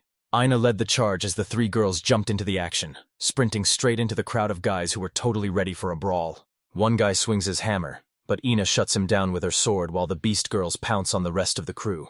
Itsuki pulled Wendy into a hug and asked if she was terrified. Even though he promised they'd keep her safe, he was actually shaking in his boots too. Itsuki just let out a nervous. He watches her fight and admits he's totally weak with zero skills, and even though he hates being a jerk and knows he's unreliable, he refuses to let go of her hand. He grabs Wendy's hand and tells her he wants to stay by her side, making her break down in the sweetest tears. Dotoro started losing it, screaming about the woman and kids while ordering his guys to take them out right now. Out of nowhere, a voice screams for them to cut it out, and everyone freezes to stare at the hole in the wall. This guy walks in and demands to know what Dadel is up to, saying it's totally lame for a grown-up to drag the Scarlet Frontier into a basic scrap. Then he asks Lei. Lytrix stands by her words since the guy's idiot son started the whole mess, and now she's asking the Western District's manager, Darwin, how he's gonna handle it. Suki looks up and sees this guy standing at the very top, but then he spots a girl right next to him who gives a sweet smile and a little nod. Darwin says they need to figure out what's going on first, but the moment he looks at Dadel, the guy flinches in total fear. Dadel started shaking with fear and begged his father to listen, but Darwin just walked up and reminded him to call him Dad like he always wanted. He's racking his brain trying to remember what he told his son to call him while staring Darwin down to figure out who he really is. Darwin just smirked and said he didn't care, but even though he couldn't quite explain it, he felt a creepy vibe that was way more dangerous than anything Lytrix or Yasus could do. Darwin finally gets the full story, and the guy bets this whole contest is actually for that girl, pointing right at Wendy. Dadel tells his dad he's right and says Yitsuki played super dirty, making Darwin get totally serious. He turns to Dadel and tells him to use every dirty trick in the book, because winning is the only thing that matters, asking if that's not exactly what he taught him. Darwin turns to Itsuki, calling him the handsome guy who wrecked his son. But as he tries to get closer, Shirou puts a blade to his neck and warns him that if he touches her. Darwin sarcastically joked about being terrified, then turned to Suki and pointed out that the guy was actually super fit and a total hunk. Darwin told Itsuki to make his guard get that weapon away from his neck so they could actually have a chill conversation. Itsuki looks over at Shirou as she warns Darwin that if he even flinches, he's dead, so Darwin plays along and tells Itsuki they can finally talk. Everyone piles into the room and hits the couches, but the vibe gets intense when Darwin kicks his shoes up on the table right in front of a super annoyed Suki. Jesus and Lytrix stepped into the room, and when a maid asked if everyone wanted tea, Lytrix just told her Darwin was all set. Darwin said he totally got the point. Dadel got wrecked, flew into a massive rage, and that's exactly how they ended up with this picture. Dadel turned to his dad and begged him to listen, asking if he actually believed those people, but Darwin just told him to drop it since there was no way he could explain himself after what happened. Dadel screams that he's Darwin's son, but Darwin cold-heartedly shuts him down, saying they aren't even related, and that if he really was his kid, he should just stop being a disgrace and die. She was totally freaked out by his terrifying glare, but Darwin reminded her that to win you have to be ready to die, and if you lose, you've got to take it like a champ. He turns to Mira to see if he's right, and she just winks at the guy calling him Dad, telling him that's exactly what she heard. Darwin called out Dadel for two massive mistakes. First for questioning Yasus's decision, and then for starting a total war with the Alchemist Guild. The slave traders and the Alchemist Guild were supposed to be totally untouchable, but since Dadel just trashed that rule, they're finally gonna have to answer for it. He's trying to figure out their next move and asks Itsuki for help, but Itsuki is sweating bullets, terrified that Yosi and Lytrix are about to ditch him. Yasus stared down Yasus and Lytrix, demanding they pay him back for the trauma of that brutal fight and for all the work he missed while his soul and body were recovering. Daryl asks how many tens of thousands of holes that's gonna be, but Yasus just smirks and says he'll talk to his wife and send the bill straight to Darwin. Itsuki figured mental pain wouldn't scare a guy like this, but then he remembered Yasi actually had a wife. Darwin grabbed his head, groaning about the massive pain. Then he turned to Lytrix and asked her what her deal was. Lytrix told him he's paying for that busted wall first, and for his apology, she's taking his entire bank plus one of his rarest privileges. Darwin's jaw dropped, but then he just sighed because he knew she'd ask for that, telling her the bank is super strict and begging her to go easy on him. Electric snapped that he wouldn't even let her touch the money, so she demanded they share control, or she'd totally snitch on his son's secret illegal business. Huki is totally shocked, wondering what this secret deal is actually all about.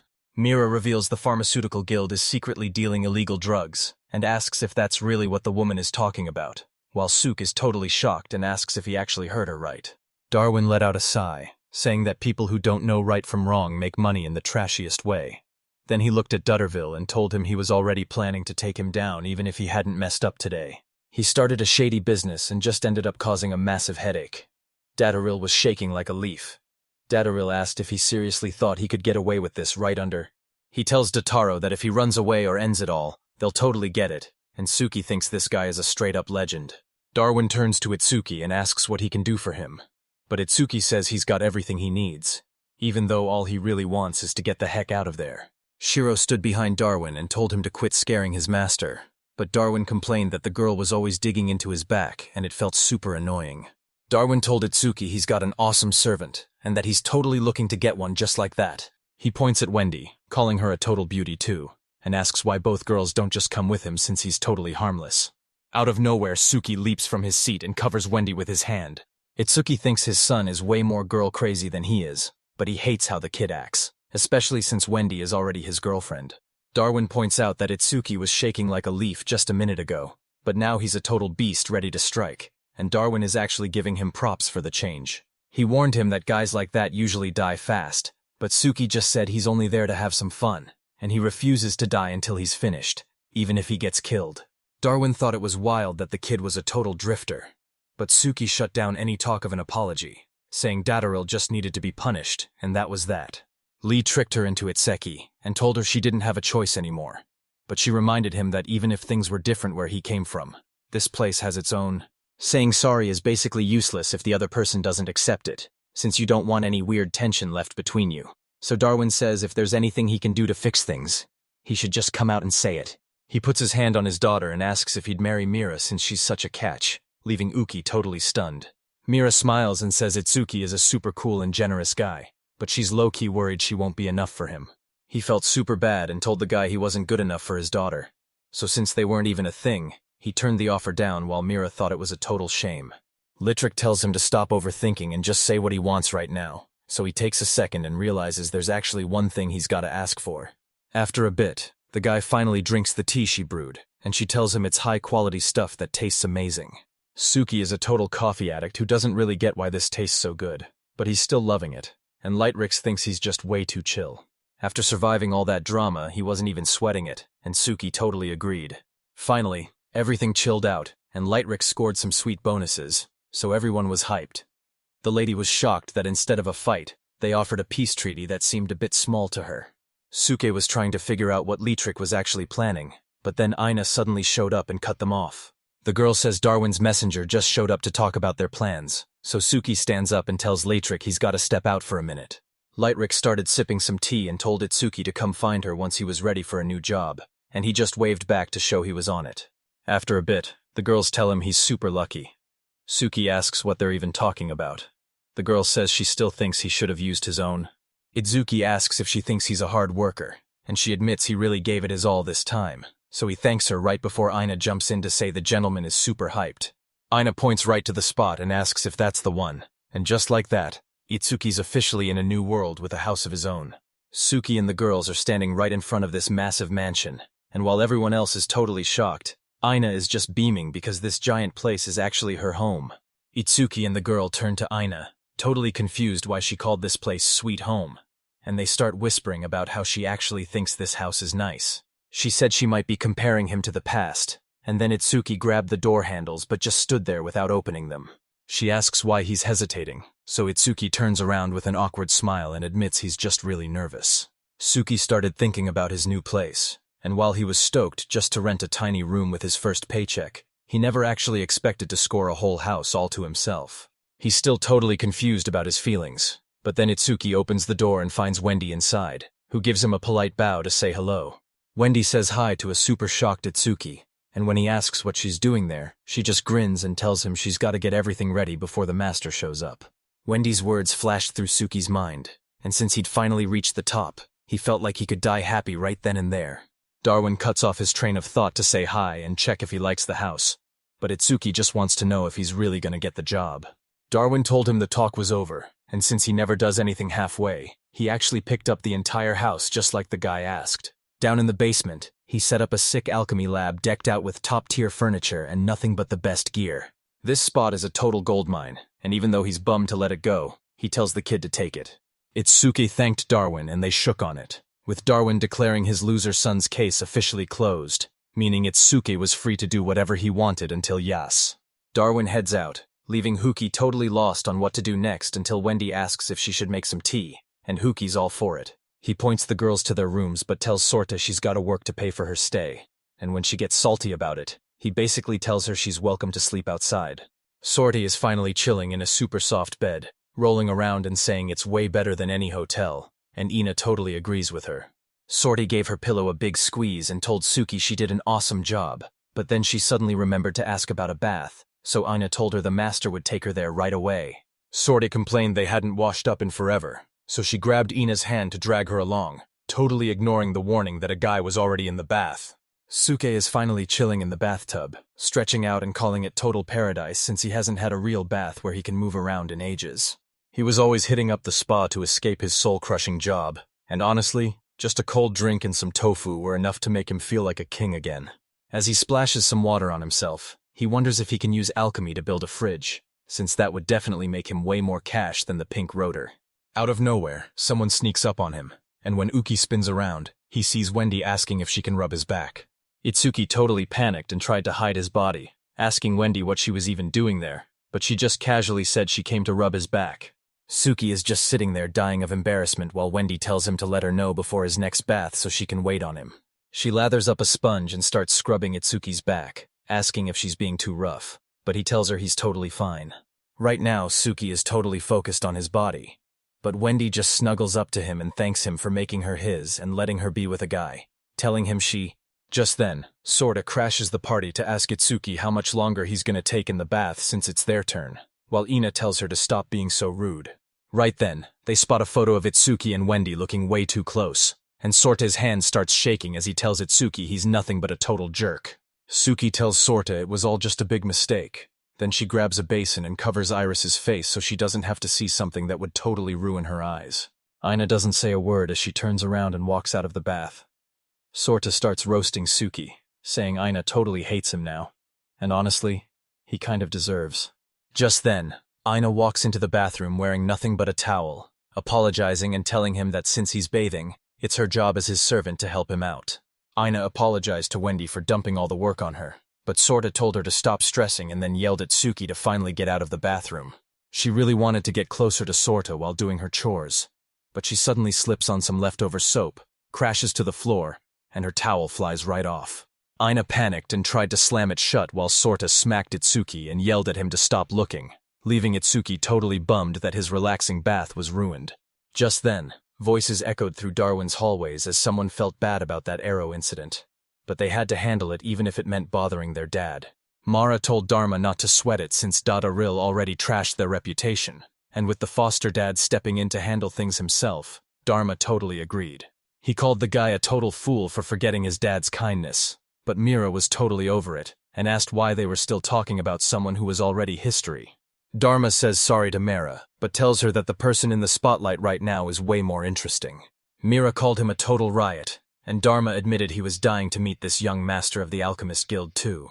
The next morning, Shirou's up on the mansion roof, keeping a sharp eye on the birds that just showed up. She heads inside with her tail wagging, but then she starts sniffing around because she totally recognizes that smell. She creeps up to the door and cracks it open, spotting Suki totally passed out on a massive bed. The girl calls the owner, but he just apologizes and says Suki was sleep-talking about finishing the work by the weekend, so she better stop messing with that file. Suki was shaking like crazy and mumbling about the boss's dandruff in his sleep, but he finally calmed down the second Shirou stroked his head. A few hours later, the sun is blazing high in the sky and Suk finally snaps his eyes open to start the day. He caught something moving right next to him, looked down to see it was Shirou, and then a sudden knock hit the door. Itsuki lets him in, and Wendy pops into the room to say good morning and let him know that breakfast is finally ready. She leaned over the bed and said Shirou showed up in the middle of the night, and Huki totally agreed, saying he woke up to find Shirou already crashed out right next to him. Wendy just smiled and said there was really no helping this kid. She thinks it's time to get up, but Idzaki tells her to sleep a bit more, right before Shirou's stomach lets out a huge growl.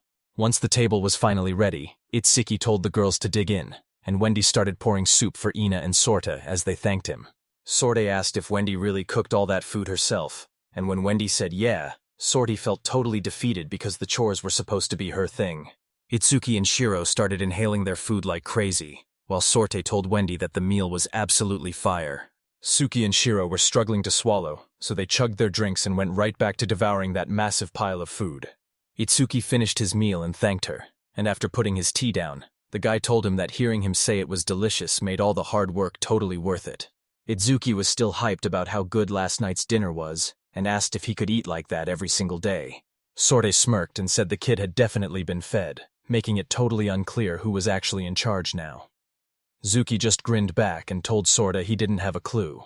Suki told her that your happiness is basically decided by how good your food is, and then he asked if she really knew the taste of unpan when you're just eating to fill your stomach. This meal doesn't just stop the hunger, it actually makes you feel whole again.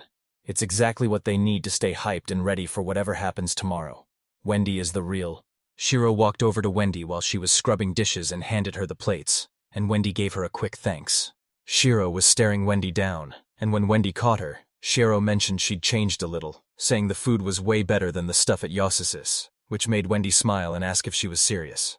A bit later, Itsuki calls all the girls over for a quick huddle, and when Sorta asks if something's wrong, Itsuki admits he's actually pretty worried. He wants to reward the girls and say thanks, so he hands them boxes full of jewelry and tells them to take them. He hooked Aina up with earrings, gave Sorte and Wendy some cool brooches, and handed Shirou bell-shaped hairpins, with Suki explaining that these handmade gifts were his special way. Itsuki starts acting all fidgety, so when Sorte asks why he's so stressed, he admits that giving a gift face-to-face is just way too embarrassing. Ina got all shy while thanking the guy. Wendy promised to keep her gift forever. Shirou gave a cute little bell jingle, and even Sorte managed a super awkward thank you. Suki asks if they're really leaving so soon and tells them to rest up. But Sorta says they can't wait because their next mission is the only way to finally pay off that stupid debt. They're finally going to be free, and the girl brags about how she's turning from a house dog back into a wild wolf. But then Itsuki asks for her paw and Sorte realized she totally messed up and burst into tears, while the guy warned Ina to stop being so reckless and stay safe, and she promised she'd listen. Huki wishes the girl a safe trip. Then Sorte tells Ina that their journey ends here, and Ina finally admits the girl was right all along. Sorta told them to stop laughing and move fast before Renki got back, because if she found out they were serving some guy, she'd totally lose her mind. Ina calls Sorte out for being worried about the master, but Sorta shuts it down and says they just need to stay positive and keep moving. Later that afternoon, Yasus watched as Wendy and Shirou made their contract official, and suddenly, glowing seals appeared right on the girl's hands. Yasi tells Suki he never expected him to force a contract on a servant like a pushy wife, proving he's still a total newbie at being a merchant. Itsuki said sorry for making the guy travel all that way. Yasus thanked him for buying Wendy and Shirou, and Itsuki apologized again because he basically forced him to take Shirou. He's 100% sure the boy is gonna need this girl, and Suki totally agrees, telling the guy to hit him up if anything else goes down. Itsuki was just chilling on the grass when Wendy showed up to tell him dinner was almost ready. She asks what he's up to, and Suki tells her the garden is massive, so he's planning to start a field right there. Wendy asks what the deal is with this field, and Yuki admits he wondered the same thing when he first got there. So she asks if he's ever actually worked on a farm before. Itsuki says no way because he wants to give it a shot, so he'll grow veggies while Wendy decorates with flowers, Shira hunts in the mountains, and they all go fishing together. Result: they invite Ina and Sorte over to visit. Then Shiro wakes up and asks the owner what's going on, while Suki says the three of them should just live happily together. Shiro gives Itsuki a big hug and tells him she's totally happy with the owner, and as Itsuki calls her super cute, he realizes that just being happy right here is exactly what he needs. A little while later, Wendy tells the guy that guests have finally shown up, and Uki is totally shocked that anyone actually showed up. Dharma and Mira walk right up to him, and Dharma introduces himself as one of Darwin's kids, saying it's a massive honor to meet the young master, which completely catches Suki. Dharma just kept on grinning, and Yatsuki couldn't help but wonder why this handsome dude was acting like that, which was honestly starting to get pretty annoying. A bit later, Wendy brings out some tea, and after thanking her, Dharma reintroduces himself as one of Darwin's adopted sons, and says he's stoked to finally meet the guy. He's the one handling all the building and design work for his adoptive dad. That's how he wanted to introduce himself, but Dharma stepped in and called him a latex apprentice instead. Itsuki thought Dharma acted like a super annoying salesman and demanded to know why he was even there. Dharma says sorry for going overboard and tells Suki he's there to thank the young master. But Suki is totally confused and asks what he's even talking about. Thought Dharma agreed and brought up that whole mess with Dadel, saying he was super sorry for all the trouble that guy caused, while Suke asked what happened to him even though he didn't actually. Dharmas asks if Suki wants to hear the truth, but Suki apologizes and says he's good. So Dharmas tells him he made the right call. Suki couldn't get over how different these two adopted brothers were, and wondered what their uncle was even thinking when he picked them. Dharmas told them not to worry about that guy anymore since they took him out with zero drama, and he actually wanted to thank the young master for it. Itsuki brushed off the thanks since he already had a deal with Darwin, but he couldn't stop thinking about what they'd just wiped out. Dharma wasn't having it and really wanted to give the young master a massive thank you for everything. Itsuki asked if she should stop calling him young master, but Mera warned her to watch out because Dharma isn't exactly a fan of girls. Suke put on this super tough, manly face, but Dharma told Mera to stop because he's not into guys. He just really respects anyone who's better than him. His dad is the main priority anyway, and since the young master is only third in line, he tells Itsuki to relax, while Itsuki is internally begging Dharma to just... Mera jumps in and tells Dharma to back off because her dad already claimed the young master for her, and as Dharma apologizes, Itsuki can't help but think this guy is way too good. He's not even into girls, so those good looks are a total waste, and while Dharma says he won't force him, he's sure Huki will eventually give. A bit later, they headed out to the courtyard where Dharma asked Suki if he liked the house, but Suki told him everything was totally fine and there was nothing to worry about. Dharma smirked and told Itsuki he was playing it safe. Then Mera jumped in to ask if the bathroom was easy to use. Suki compliments the awesome bathroom, but when Mera claims she's the one who designed it, Suki asks if she's actually for real. Mera was down for it, explaining that she'd pick up tips from other drifters on the job just to make sure the young master was totally happy with her work. He mentioned how picky Japanese people are with their baths and called the work a total masterpiece, which Mera was super hyped to hear. Mera tells the kid to hit her up next time he's heading into the city so she can show him where the street kids hang out, leaving him wondering why a girl who looks this high class was ever adopted by Darwin. Dharma says he's sorry, but they've gotta bounce, telling Huki, Dharma, and Mara to just hit him up if they need anything. Itsuki sighs and says those guests were totally exhausting. Right then, Shirou's stomach lets out a massive growl. Itsuki apologizes and admits she's actually starving. Shirou. A little while later, Itsuki, Shirou, and Wendy are all hanging out eating dinner, but once they finish, Itsuki flops into a chair and groans that he's so stuffed he can't even fit in it anymore. Wendy snapped Itsuki out of his head to tell him the bath was ready, and he gave her a quick thanks. The girl shouted that she'd be there soon, throwing her hands up and announcing she was joining the master for a bath too. They finally head to the bathroom, and as Itsuki starts scrubbing Shirou's hair, he teases her by calling her a visitor and asks if she's got an itch behind her ear. He washed the suds out of her hair, but then Shirou started shaking herself dry like a puppy, so Itsuki told her to quit it and go soak in the warm water instead. Shirou sprints full speed toward the bath. Uki warns her she's totally gonna trip if she keeps going that fast. But then Shirou just dives straight into the water. He told Shirou to quit swimming in the bath, but she totally ignored him, and when he asked if she was doing okay, she just said she was having the time of her life. While Wendy's getting ready for her bath, Itsuki and Shirou are already chilling in the water, and Itsuki tells Shirou to sink in up to her shoulders to get nice and warm. Wendy hits the bathroom to wash up and then walks over to Itsuki, but he totally ignores her as she apologizes for bothering him. Wendy hops into the bath, but Shirou starts overheating and bails, leaving Wendy and Itsuki all alone. Wendy finally breaks the silence to apologize to Itsuki, then asks if she can come over to the guys' room today, and he's totally cool with it. A bit later, Suke is just chilling in bed when a sudden knock hits his door, so he tells them to come right in. Wendy walks into the room in her nightgown and says sorry to Itsuki for interrupting him. Suki chilled on the bed next to Wendy, telling her how he always hits up that restaurant on payday, because their cutlets and meat dishes are straight up amazing. He really wanted Wendy to try them, and she told him that if he gave her the recipe, she'd try to make them herself, even if they weren't quite as good as... Itsuki admits she's probably right, but he's still gonna have her cook this dish for him again next time. Everything went totally silent, and for some reason, it reminded Suki of his super awkward first date where nobody knew what to say. Wendy grabs the guy's hand and tells him he can stop being so formal since she's just his servant. Suki cuts her off to admit he's totally into Wendy, then turns right around and asks Wendy if she likes him back. Wendy agrees and claps her hands, gushing about how much she likes him because he's totally different from any guy she's ever met. She doesn't care about being a servant or some dumb contract anymore. She just wants him to make her his girl for real. Wendy lay back on the bed with Ziggy staring down at her, and as they leaned in close, their faces turned bright red. Shirou burst through the door, but she totally messed up because this is definitely not the bathroom. Shirou walks up to Wendy and Itsuki to see what's going on, but Itsuki tries to play it cool by saying Wendy is just feeling sick, so Shirou asks her if she's actually doing okay. Itsuki says Wendy is totally fine now, so he takes the girl to the bathroom and leaves Wendy all alone in the room. The next morning, Itseki stared at the sun, realizing he hadn't slept a wink, when Shirou suddenly showed up to tell him Wendy had breakfast ready. A bit later, the guy digs into his breakfast, and when Wendy asks if he wants more soup, Suki's totally down for another bowl. He and Wendy were totally blushing after Suki told the guy he'd be heading over to Leetrick for a quick trip today. A bit later, he gets all geared up and tells Wendy he's heading out, while she warns him to stay safe. Suki turned around and grabbed Wendy by the shoulders, promising to get it right next time while she stood there totally blushing. Suki headed out and waved goodbye to her. Wendy smiled back and told him to have a safe trip. Suki dashed off to get things done, looking pretty awkward the whole time.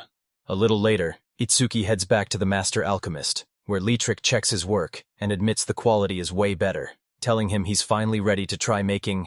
Leetrick smirked and called his answer totally weak, asking if he was actually bored of being surrounded by cute slaves while Suki just gave a super awkward laugh. He spilled the whole story to her, ending with how Shirou crashed the party and ruined the vibe.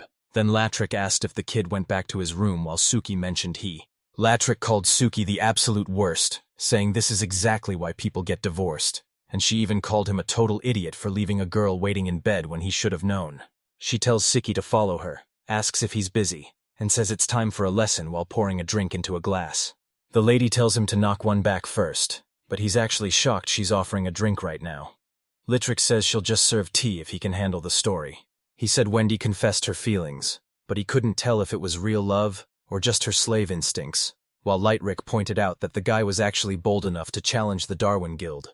But now he's totally overthinking things, telling her that if he hugged her while feeling like this, he'd probably just end up hurting her, which is why he couldn't bring himself. Leetrick straight up called Suki a total loser. He's got to stop just thinking about himself and start paying attention to his partner too. This girl is a master liar, but when things get serious, her true feelings always slip out. So Itsuki asks if this is a true story since he can't even picture it, which leads. Uki smirks and tells her she's staying with him until the very end, but Leetrick warns him she's not babysitting if he passes out. Eventually the guy passed out right on the table, telling her to just leave the mess and get some rest, and she was totally down with that. Leetrick tossed a blanket over the guy, calling him a total handful. Then she lit her pipe and said the girl was just as guilty for this whole mess. The next morning, Uki finally shows up at the house. Wendy's watching him, looking super nervous. Suddenly, Uki drops to his knees to say good morning and tell her. Wendy finally handed Suki a cup of extra strong tea, hoping it would snap him back to reality, and Suki gave her a quick thank you. Shirou asked what Itsuki did to make Wendy so mad, but Itsuki just figured she was being salty because he stayed out until morning after what he said. Shirou asks Uki if he's working, and since he's got a break before his next potion delivery, she asks him to come out and play. Suki tells Shirou he's got a quick favor to ask, then looks over at Wendy and says he's actually going to help her out today after all. The girl acted totally chill and told the guy she had it covered, but Suki realized it was a total fail when she saw how upset Wendy actually looked. She pouted and stormed out of the room, totally ignoring Itsuki when he tried to talk to her, leaving him clutching his head in frustration while Shirou tried to calm him down. Wendy walked down the hall, her eyes filling with tears as she cried that she'd been waiting for the master this whole time. A bit later, he's just laying in the grass under the sun, feeling totally lost because he knows he really hurt Wendy and has no clue how to fix it. This exact same thing happened before. He bailed on a date for work, she totally lost it, and things got so awkward that they ended up breaking up for good. Suki calls her out for acting like a total baby, but the girl snaps back that if the guy thinks he's such a grown-up, he should actually keep his word for. Sukule stood up from the grass and decided he had to give a real apology, even if Wendy never forgave him. But right then, the girl walks straight up to him. She asks if she can grab the seat right beside him, and Suki's totally down with it. They were talking until things suddenly went quiet. Then Suk jumped out of his chair, turned to Wendy, and gave her a huge bow to say he was sorry. He swore he'd handle everything perfectly, but now he's actually giving a huge apology, leaving Wendy totally stunned before she starts laughing her head off. Wendy let out a sigh and told Etsuki she'd give him a pass, then asked if he even realized she'd been waiting for him this whole time. Wendy walks up and begs Itsuki never to leave her again, and once he agrees, she pulls him into a hug and says it's a promise. Itsuki thought he was finally in the clear with Wendy, but Shirou totally crashed the moment to ask if they'd made up yet since she was starving. Wendy said she'd whip up dinner right now, and Uki told Shirou they could totally hang out for a bit after they finished eating. After they finished eating and were putting the dishes away, Shirou asked the kid what his deal was, and right then, Itsuki remembered everything. He admitted that since he got to this world, he's always been the one getting saved, and now he's wondering how he can finally protect himself. The boy shows off the new invention by magically pulling a hammer out of thin air, and while Wendy is totally hyped and asks if it's a unique skill, Itsuki explains it's actually just, he thought a goddess gave him a cheat item box when he arrived, but since his friend Hayato gave him a magic bag, he didn't even try it out until he finally leveled up. He pops a spatial magic shield, and while Wendy is totally confused, Itsuki tells her to reach out and touch him, which is when she realizes there's a literal invisible wall in the way. Suki's totally down and says he can make invisible walls to shield himself from any attack. The boy turns to Shirou and tells her to attack him with the weapon, and even though she asks if he's actually serious, he just tells her to go all out with every single one of... Shirou shouts that she's starting and suddenly lunges at him, but Huki realizes his wall actually held up. He tells her to keep the pressure on, so Shirou starts blasting away until Itsuki's wall finally comes crashing down. Suki says there's a limit to how much it can take, which is fair because having infinite uses would basically be a cheat code. He asks about using a magic attack, but Wendy cuts him off, saying she's already mastered most of the spells and can totally help him out. The guy is totally shocked and asks her to show off some magic, so Wendy steps up to cast a spell while Itsuki gets hyped for the fight. Wendy fires off a water shot, and Suki's wall just cracks and shatters instantly, soaking the boy from head to toe. Wendy asked if Itsuki was doing okay, and he told her he was fine, though he admitted his barrier is way better at stopping physical hits than magic ones. At least he can protect himself now if things get dangerous, and Uki was super stoked to tell him they're heading to the city tonight. To say thanks for hanging out, he's treating the whole group tonight, and Shirou is totally hyped. Right then, Aina and Sorta were duking it out with the beast. Sorta screamed that the monster was charging right for her. Aina just nodded and whipped out her sword. She suddenly lunged forward and stabbed the beast. Then she sliced off its horns and said they'd basically grabbed all the materials in the area. Aina shouts that dinner is ready, and Sorta thinks it's a huge upgrade from yesterday because, for once, it's actually drinkable. Sorta tells Ina she doesn't need to stress over fancy recipes since simple food is totally fine. But Aina just shuts her down and says that's not gonna work. She knows she can't give the master what he needs, so she's determined to be useful in any other way she can. Sorta asks why they're even cooking while wondering how she'd ever explain Ina's current state to Renji. Meanwhile, over at the second fortress wall, a girl is begging the guards to let her through because she's got some super important business to handle. The guy shut her down, saying the border fort sent orders to keep her out no matter what, so she demanded to know why they were banning her. The guy didn't care how long it took, but he was done, even though Rengie kept telling him 1,000,000 times that she was totally broke. Ring tried to rush past the guards because she was in a massive hurry, but the guy just repeated himself and said even she wasn't getting through this time. She gets totally ticked off and points away, ordering the guards to turn around, but the guy sees nothing behind him and turns right back to Renge. She smacks the guard right in the head. He drops instantly, and she bolts for the gate while the other guard starts whistling into his scroll. But Renge tells Aina and Sorta to just hang on because the girl is already heading right for them. Suki was just wandering through the square when she suddenly spotted something totally bizarre.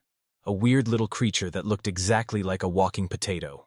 Itsuki mentioned some creepy thing was wandering around, but Wendy told him it was just a moa that probably escaped from a shop, and when he asked what that even...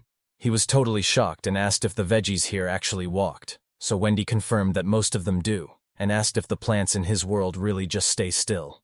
Huki agreed that walking veggies aren't a thing, but he said there are definitely some super fast fish, and Wendy thought that sounded totally awesome.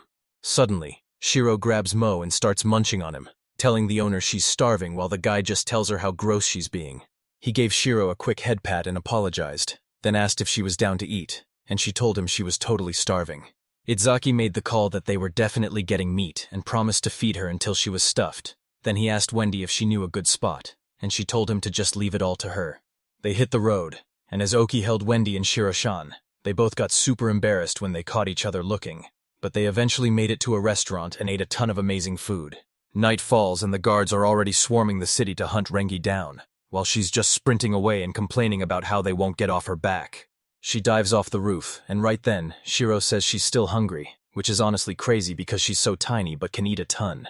Renj was flying right over Itsuki, screaming for him to get out of the way, but the second he turned around, she slammed her knee straight into his face. They crash right into a pile of barrels, and Shirou pulls out her dagger, but the guards suddenly swarm her and yell at her to freeze and stop running. She flashed her claws and warned them that if they took one more step, Suki was toast. Then she leaned over and whispered an apology to the boy, begging him to help her out just a little bit. She begged him one more time to save her friends, while a terrified Wendy started calling out for Shirou and the master. Suki said he was totally fine and told Shirou to get Wendy home with a smile, but then the guards started screaming at her to stop getting into even more trouble.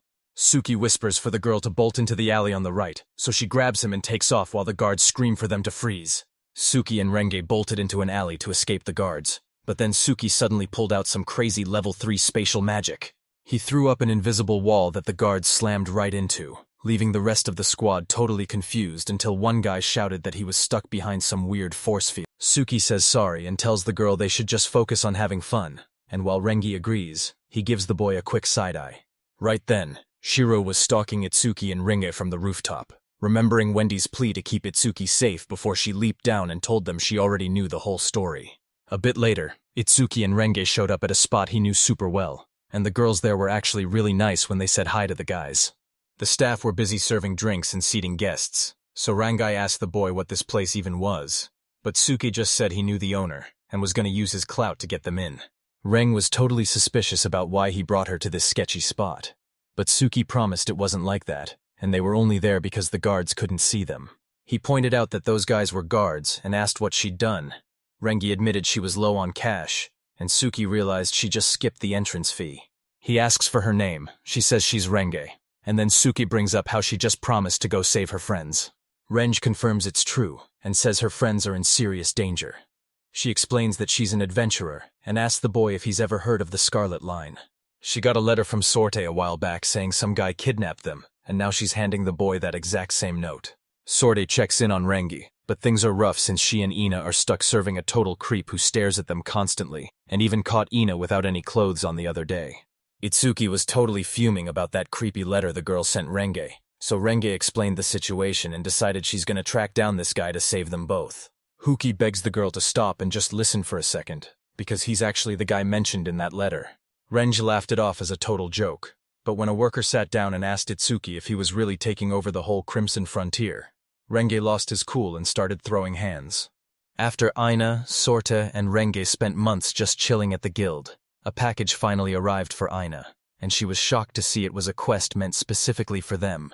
The girl explained it was a super urgent request from Rukaku for Renge, and once Sorte ripped the package open, she confirmed it really was for her. The girl asked if it was really an earth dragon and told them to hurry up, while Ina wondered if they actually showed up that often. Renge promised she'd figure it out fast since she's used to this stuff, but Sorta still had to ask if she was actually up for the challenge. Renge claimed it was a total breeze, but Sorta warned her to stay sharp since she's always way too reckless. Renge just grinned, saying the choice was made and she'd start warming up bit by bit, and before long, she finally made it to Rukaku. Renga wiped the sweat off her face and complained about the heat, but out of nowhere, someone snatched her right by the tail. She spun around and saw the kids, telling Renge she knew it was her all along, while the boy just grinned and confirmed that was definitely his little sister. Ring says hey to the group and mentions it's been forever, asking Sue and Pam how they're doing before turning to Shem to find out why they're all covered in wounds. Shema says an earth dragon totally jumped her and her dad while they were heading home from a trading trip, and she got pretty beat up. His dad's leg is totally messed up, so his mom is struggling to do everything on her own. But Renge tells the kid to keep his head up and hands him a little gift to give. Shama's like, "Is this actually real money?" And Rang explains she just owed Shama's dad some cash and felt bad for being late. But Shama still isn't totally buying her story. Rank told Sham to give her dad a shout-out, then she said she was totally starving and headed off to eat. She invited the kids to tag along, and they were all totally down. She hooked everyone up with a legendary meal, and just as it was getting dark, the grill finally showed up at the Adventurers Guild. The guy apologized to the guest because the Earth Dragon chaos scared everyone away, but Renge just said hi and mentioned it's been way too long since they last saw each other. The guy was totally shocked and asked if she really made it, so Reng apologized and told him she'd traveled all the way from Einsahel. The guy said he'd heard the rumors too, and even though Ringday apologized for barging in, she really needed some gear and the inside scoop. The guy agrees and says these earth dragons popped up 3 months ago, probably from some leftover eggs, so now the local adventurers and a defense squad are out there trying to wipe them out. But here's the catch. The earth dragon's skin is so insanely tough that regular weapons won't even leave a scratch. After they're done snacking on people, they dive deep. Ring watched them closely and figured there were 3 of them, but since they were last spotted at the southern oasis 5 days ago, that was literally all the info he had to go on. Rank was totally right that she should have come alone, because even though I could have handled it, Sorta would have been super annoyed by an ambush like this. And then out of nowhere, a crazy storm exploded under the mannequin, and a huge earth dragon burst out. but it just stared at the dummy looking totally lost. Reng's been waiting 3 whole days for this, and now that the first drag is finally here, she rips off her cloak and says it's time for a serious beatdown. She calls the dragon a basic lizard, tells him he's the one getting eaten today, and charges straight into the fight. Just then, Ina finished her bath and told Sorta it was all clear, so Sorta said she'd head in as soon as she finished what she was doing. Ina asks if it's really a letter, and Sorta says yeah, explaining that after all the crazy stuff they've dealt with, she finally decided to tell Ranga the whole story. Sorta stared out the window hoping Renja was safe, but right at that moment, Renja was actually in the middle of a crazy fight with the Earth Dragon. The dragon whips its tail around, and even though Ranga is dodging like a pro, she eventually slips up and takes a massive hit. She leaps back and admits the dragon's armor is super tough, but now she's finally ready to stop holding back and get serious. She charges straight at the dragon and lands a heavy hit, reaching right between its scales to pull out something totally gross and slimy. The dragon was finally toast, so Reng wiped her face and said there were only 2 left. Then 2 weeks later, she was just chilling in an oasis. She finally gets back to the village and admits it took way longer than she thought, but the kids are just hyped because it was totally epic. Renj totally crushed that Earth Dragon solo, making her the hero of the whole city.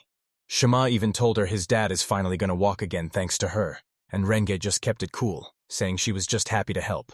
Renj heads over to the Adventurers Guild where the leader calls her a total hero for saving everyone, but she just shrugs it off and says she was just doing her job. The guy apologized for being broke right now and promised to send the cash to her guild later, so Rengye told them they could handle cleaning up the bodies themselves. The guild leader tells the girl she's got a letter, leaving Reng totally shocked as he asks where it's from, only for the leader to reveal it's straight from. She figured out the letter was from Sorta, read it, and then stormed out of the guild in a total rage. The guild leader asks what's up, but Rengia just apologizes and says she's got an emergency to handle, promising to come back later. The guild leader says she's super busy and forgot the letter, but suddenly she sprints out and begs Ina and Sorta to wait up. She swore she'd totally wreck this guy, and as she lunged at Isatiki, he just panicked and shielded his head with his hands. Out of nowhere, Shirou jumps right between them and tells the girl to back off, warning her that one more move means she's dead, while Itsuki just stands there in total shock. Reng told Shirou to get lost, but she stayed to guard Itsuki and blocked a massive punch with her blade. Reng snapped at Shirou to get out of her way, and everyone in the shop started panicking because they knew things were about to get dangerous. The guys rush over to see what's up, and while Renge is distracted, Shirou suddenly vanishes and reappears from the side with her sword already mid-swing. Rank tried to block, but Shirou's dagger suddenly shattered in her hands, and Shirou immediately followed up with a massive kick. Renge grabbed Shirou's leg, told her she was totally in the way, and then just chucked her to the side. Shirou zoomed right at the girl, and as she turned and screamed, he just lightly tapped her back and bounced away. Renge told Shirou she paid for it since she was an easy target, and when the girl threw a punch, Shirou just swiped her hand away and leaped right over her. She flips midair and kicks Ranga right in the back of the head, sending him flying as she sticks the landing. Shirou was totally losing it, popping her claws and swearing to end Renge, but Itsuki grabbed the girl's hand and reminded Shirou that she was actually on Ina and Sorte's team. Reng shouts that Ina and Sorte are her friends and she's saving them both, while Uki tells Shirou they've gotta run for it. Talking was a total waste of time now, so he had to get a hold of Ina and Sorte to figure out what was really going on. Suddenly, Renge hurls the table right at Yatsuki, but Shirou grabs him by his shirt and shoves him out of the way just in time. The girl told her master to make a run for it while she held Renge back, but Shirou just shrugged it off, saying she probably wouldn't actually kill her. Suki says sorry to Shirou and tells her he's counting on her, but as she bolts, Renge triggers a magic seal and screams that she's never letting him go. Suddenly, a ton of spikes shot up all around her, and even though Shirou blocked them, they still managed to hit Suki and wound him.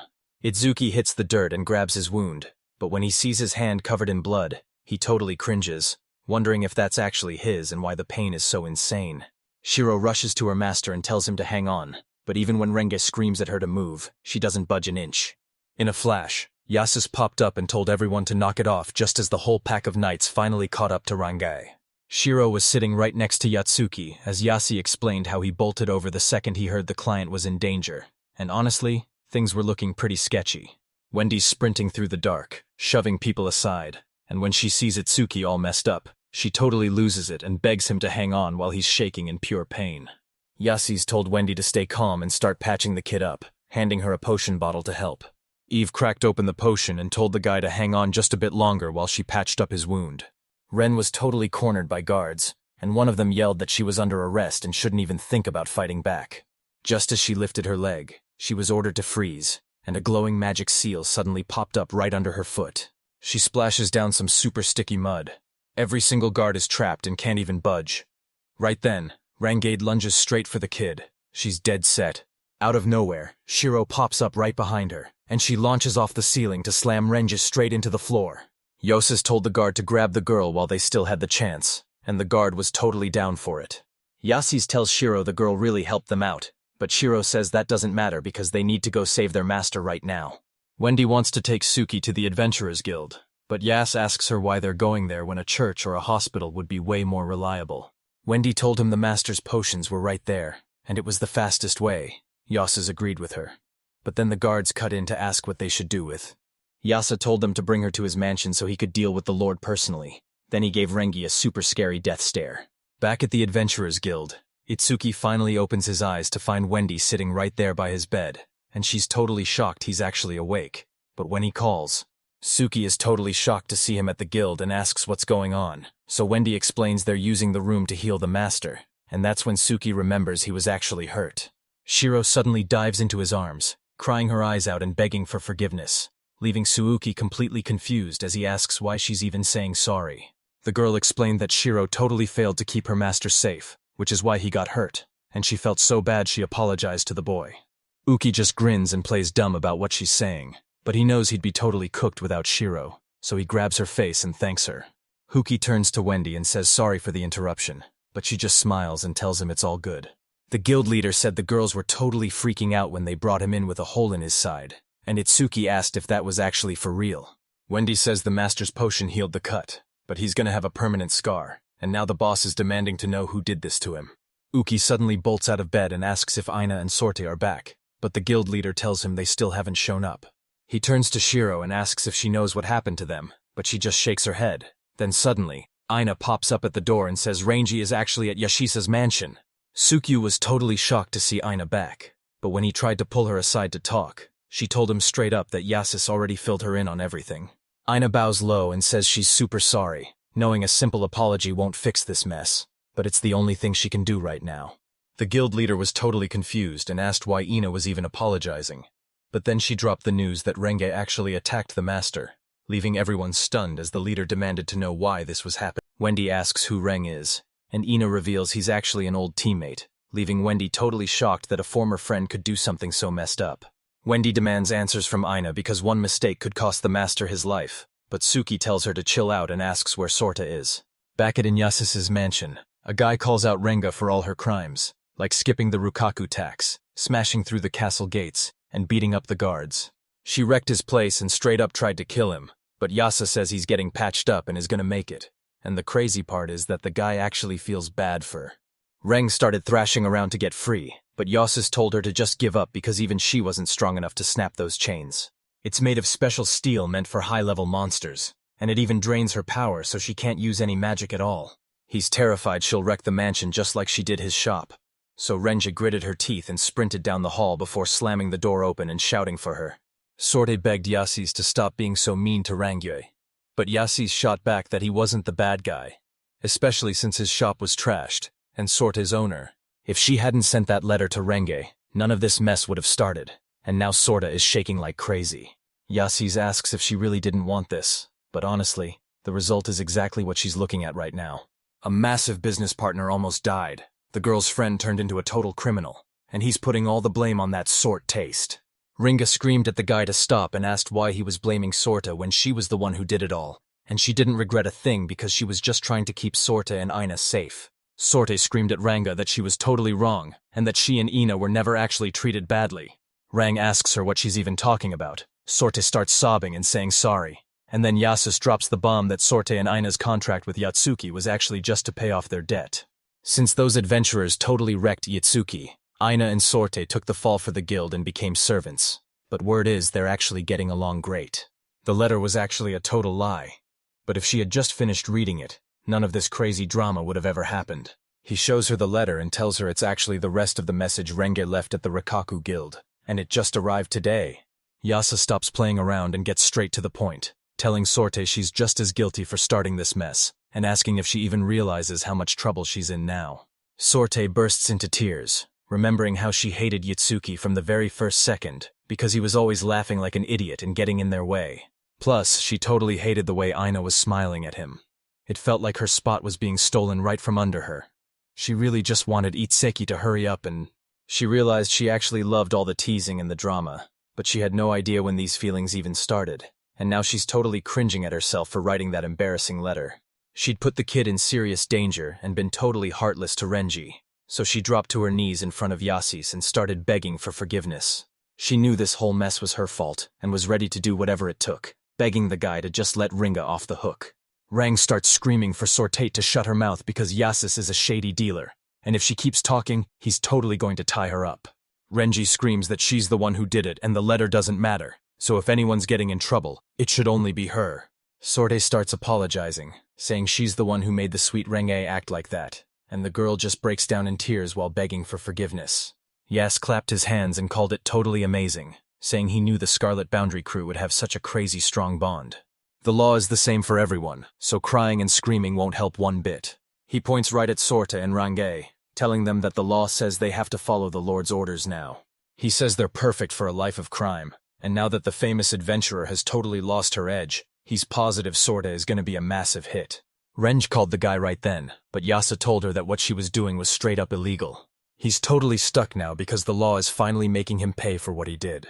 Out of nowhere, Tsuki jumps in and apologizes for butting in, asking Yasus to just hear him out since he's got nothing to lose, while Sorte is left totally stunned. Suki steps into the dungeon room with a terrified Aina right behind him, and he reaches out his hand, telling everyone they seriously need to listen to him first.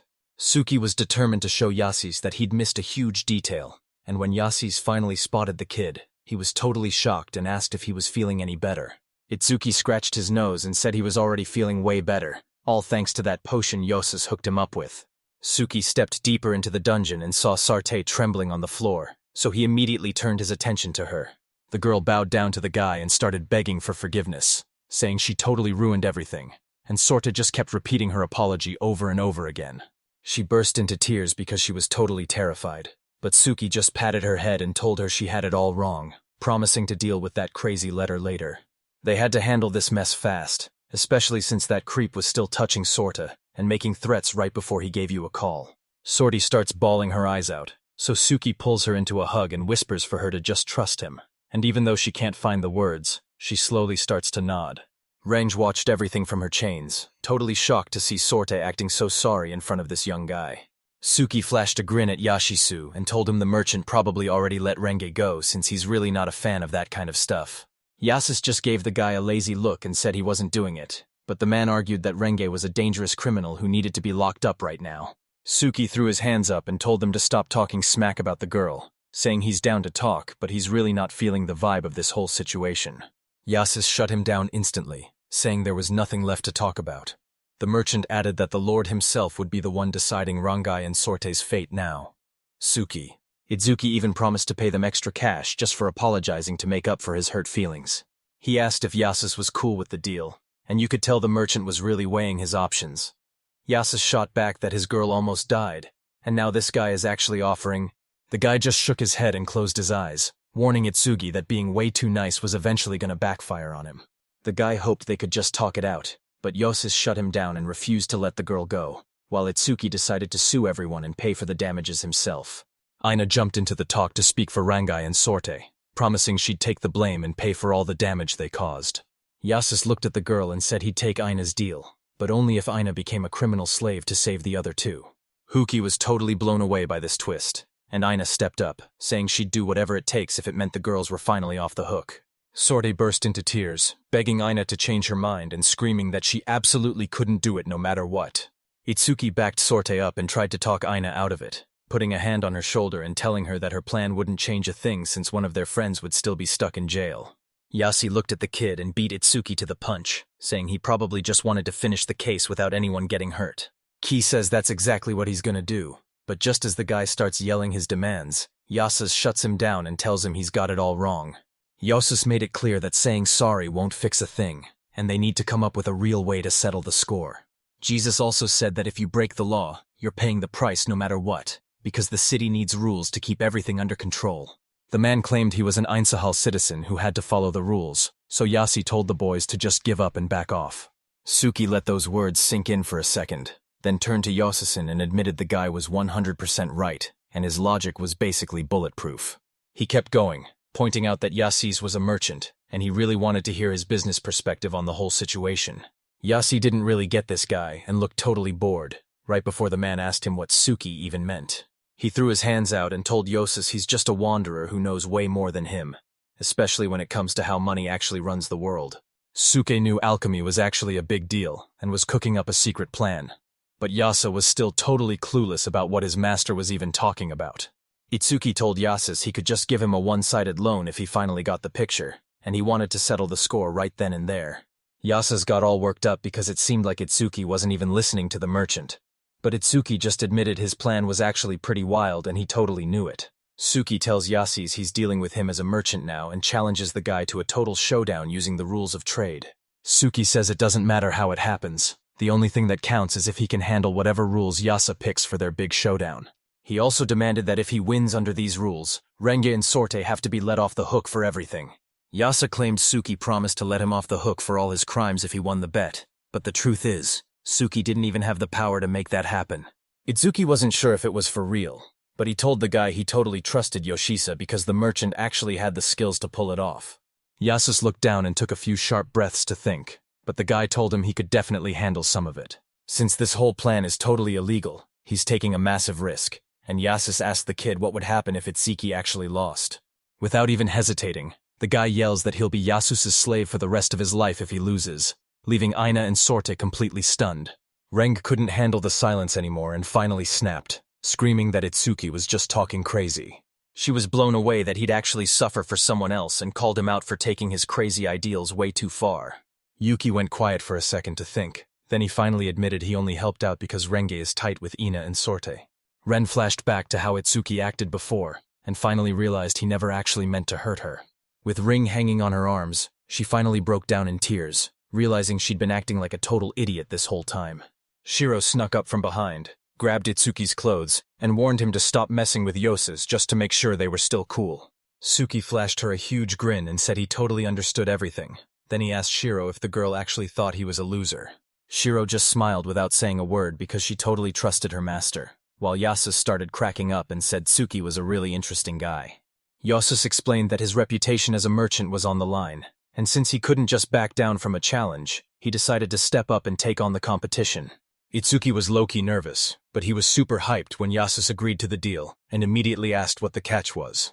Yasus stayed totally chill and asked Itsuki if he remembered that big showdown with Dadel, and Itsuki told him he definitely did.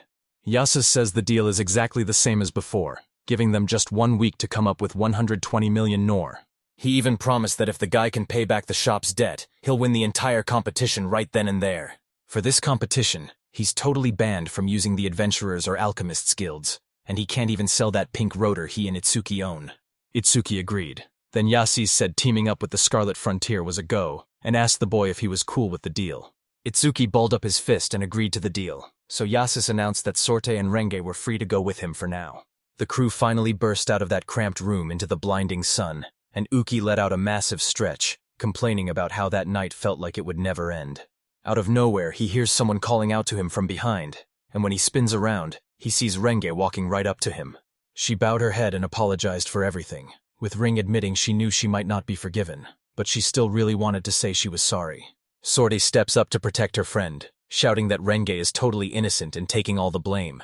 But just as she starts to apologize, Suki reaches his hands out toward her. Suki lightly squished her cheeks and told her to just speak up if she's feeling down, reminding her that they're totally on the same side. Suki then turned to Ranga and told him he had nothing to worry about, while the boy just pointed at his wound to show everyone it was already totally healed up. Aina apologized for all the recent drama while feeling super embarrassed, but Suki just told her it was totally fine. Suki just flashed a smile and told everyone they could finally head home and crash, since they'd all been through a seriously rough day. They finally made it back home, but the second the whole squad reached the door, Wendy was right there waiting, and Shirou and Suki could tell she was absolutely fuming. Itsuki immediately stepped up to apologize to Wendy, explaining they never meant to leave her all alone for so long while she was busy guarding the house. Wendy totally ignored the guy's apology and marched right up to Renga, called out her name, and then just straight up slapped her. Itsuki was totally freaked out by what he saw. But then the man turned to him and told everyone to wash their hands and head straight to the dining. Wendy yelled that breakfast was already on the table and getting cold. Then she looked at Ranga and told him she felt the exact same way about everyone else. Suke hung around Wendy because he needed answers. And when he finally called her name, she turned back and told him she wasn't going to leave things behind anymore. Suke apologized again while awkwardly scratching his head. Then they all headed to the dining room where a massive feast was already waiting for them. Itsuki realized this world was nothing like his old one, and since a peaceful life was still a long way off, they had a ton of work to do. Morning hits, and Itsuki is totally chilling in bed while the sun pours through his window, so he gives his pillow a squeeze and finally blinks his eyes open. Our guy gives us a quick mental shout-out to let us know his name is Shinomiya, and man, things have been absolutely insane since he first arrived in this other world. His life was already a total mess, but now a tiny misunderstanding has someone trying to end him, even though he literally just survived another attack the other day. Range suddenly drives her blade straight into his stomach. He starts to black out and slowly collapses. Sorta catches him just in time, crying her eyes out and saying how sorry she is. Itsuka somehow survived all that madness, but now he's gotta beat Yasus to save Sorte and Rengwe, so it looks like his dream of a quiet life is still a long way off. With only 7 days left before his big showdown with the merchant Yasus, the boy sat at his desk, busy crafting something new. This dude was totally drained after grinding at his desk for hours. He let out a deep breath and wiped the sweat from his forehead. Yasus' voice kept echoing in his head, reminding him exactly. He knew right then that no matter how many accessories he pumped out, it wouldn't be nearly enough, and that pink rotor was strictly off limits. Kay stood up and headed for the door, looking totally exhausted, and even though he had half the cash ready, he had no clue where he'd find another 60 million Nora. Shirou suddenly pops her head around the corner to ask the guy where he's going, catching him totally off guard before he tells her he's just headed to the bath. Shirou walks up and Yatsuka says he needs to clear his head, so after thinking for a second, Shirou decides she's gonna hop in the bath too. They both headed into the room to get changed, but Wendy was feeling pretty stuffed after stealing all of Shirou's food, claiming she only did it because she was starving. He warned the girl to behave herself, but as they kept walking, they suddenly stumbled right into Renge and Sorta in the bath, and the two girls just stared them down. He scrambled to cover himself up, feeling super awkward, and as he yelled out an apology, she turned bright red and swung a soup ladle at him. She finally chilled out a bit and covered herself up, but her face was still bright red as she begged him to stop staring. He was totally confused by her reaction, so he figured her personality had just changed and went straight to Sorta to ask her what was up. Sorte snatched that ladle and chucked it at him with everything she had, screaming at him to shut up and stop being such an idiot, but the guy just shrugged and said he already knew. Shirou walks up to Rangi to say something, and as soon as she turns around, the little girl spreads her arms wide and asks for a bath. Renge was down for it, so she grabbed some soap and started scrubbing Shirou's head, telling her to shut her eyes tight so the bubbles wouldn't sting. Renge kicked things off by apologizing for yesterday and checking if Shirou was hurt. But Shirou said she was totally fine and told Rengi she was actually amazing. Shirou admitted she went all out with that hit, and since Rengi survived, she's actually got Shirou's respect for being so tough. Renjai starts cracking up, looks over at Suka while he's still busy arguing with Sorte, and quietly admits that she even smiled a little.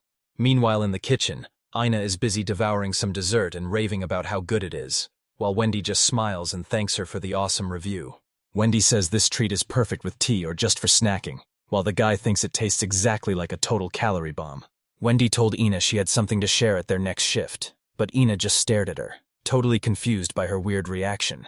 Ada said she was sorry and admitted she's also the master's slave, but she's just as useless to him as Wendy is.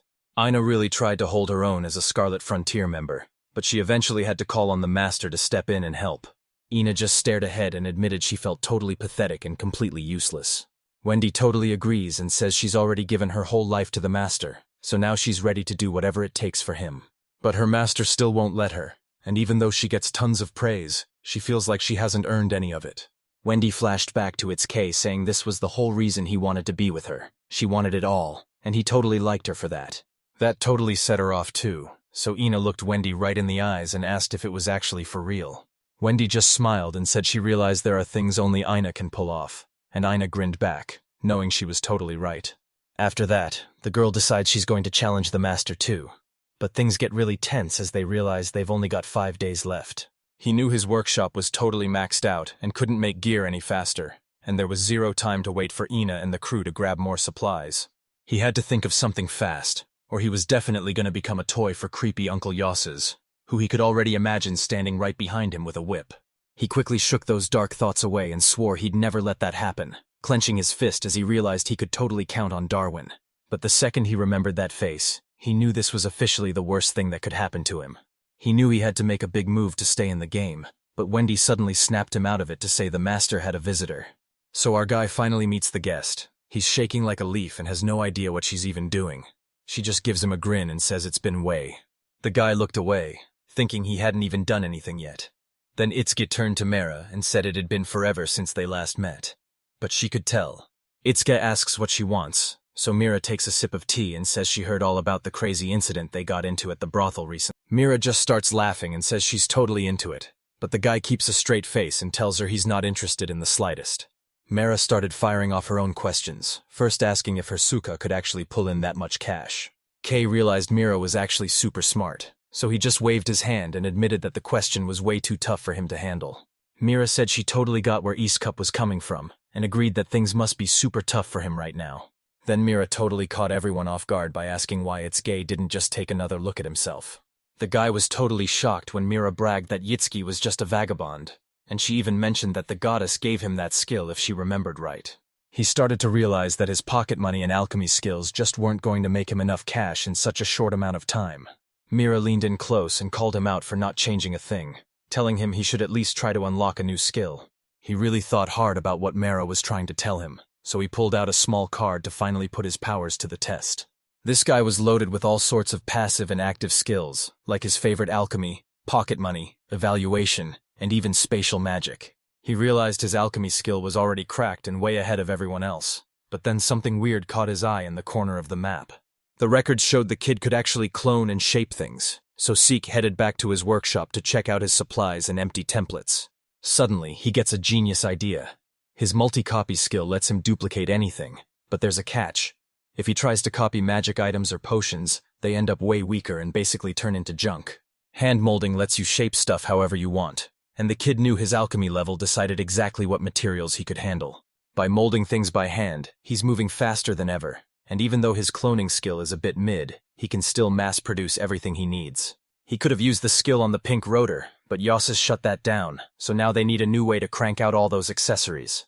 He looked up, realizing it was finally time to sell his loot, and since he needed to move it fast, he remembered what Mera said about his special class. Suddenly it all clicked, and he looked straight at Mira to tell her he had one tiny but super important favor to ask. After that, he told everyone to meet downstairs at a specific time, and soon all the girls were lined up and staring right at Itsuki.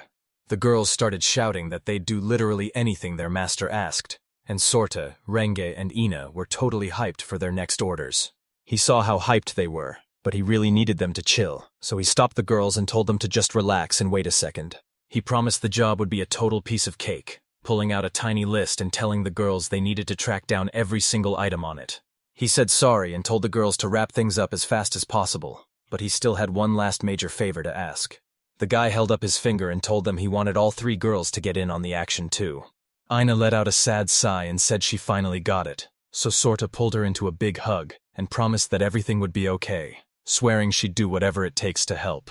He told them they totally misunderstood him, but once he broke it down, the girls finally knew exactly what they had to do.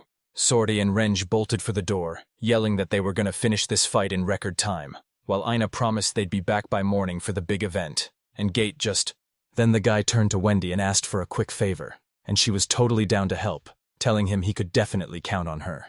While the whole squad was busy prepping and getting their orders, Shirou was fast asleep on the couch, totally oblivious to all the noise in the hallway. The sun was finally setting. He stood in his workshop with his hand reached out. He couldn't stop thinking about those crazy new powers. He knew he just had to give them a shot. He knew drinking that much in one day would literally kill him, but he just chugged those potions down like they were basic energy drinks. There was only one mission left, sell everything by tomorrow, so Wendy tucked the boy in and whispered that he did an awesome job. The next morning, Itsuki was totally hyped and ready to move. He threw on his gear from the other world and headed out. He only had 4 days left before the big competition deadline. The young guy shouted out to everyone in the yard. He told them the gear was ready and they just needed to sell it all to make their big payout. Right then, they finished tossing everything onto The girls threw their hands up and yelled that they'd sell out in no time, cheering like they'd already won big. A massive crowd swarmed the square, making everyone stop and stare because they thought a hype new shop just opened up. One girl stopped her group and called her friends over to see what the hype was about, and soon a whole crowd of them was just staring at the goods in total shock. Renge, Sorta, and Ina stood on a small stage wearing these insane high-end outfits that nobody there had ever seen before, and they looked totally gorgeous. He set up his stand nearby, calling everyone over to take a look at his gear. The guy was shouting that his stuff worked perfectly and was a total steal. It was a brand. He promised his gear wasn't just stylish and handy, it actually kept you safe, and it all came straight from those A-rank legends, Scarlet Frontier. This thing looks super high-end, so it's not just gear for adventurers. It's also perfect for any girl who wants to look fancy. The guy kept explaining that it was basically just a super pricey accessory, but he was hooking them up with a massive discount today. The second he finished talking, a mob of girls with sparkling eyes swarmed Suka, dying to get their hands on the gear they saw on the adventurer girls. He was a bit thrown off by the sudden rush, but he was totally loving it, especially since Wendy was right there helping him manage the crowd. Itsuki was busy grabbing another pile of jewelry when someone snuck up behind him, and a girl's voice asked how it was going. The guy turns around to see Mera grinning at him, and when he smiles back, she knows things are going awesome between them. She finally realized her role while holding the sign at the very back of the line, but even then, everyone noticed her and showered her with compliments. The design team went all in on the girls' outfits and begged Ina's squad to wear them so everyone else would want to buy them too. Kay says that no matter what world you're in, girls just can't resist shiny stuff, and Mira laughed because he totally called it. He thanked Mira for the shop and the prime spot, especially since the place was totally buzzing with tons of customers. Mera tells Itsuka that if he really wants to pay her back, he should go thank her stepbrother since he's the one running the place. But Itsuka is totally shocked because he doesn't want to owe that guy a single favor. Sorta pops out from around the corner and calls out to Itsuke, asking if he's got a second to talk. She's dying to know which gear will actually protect her from poison. He said he was already heading back, so he grabbed the box and promised that one day he'd totally pay Miela and her brother back for everything.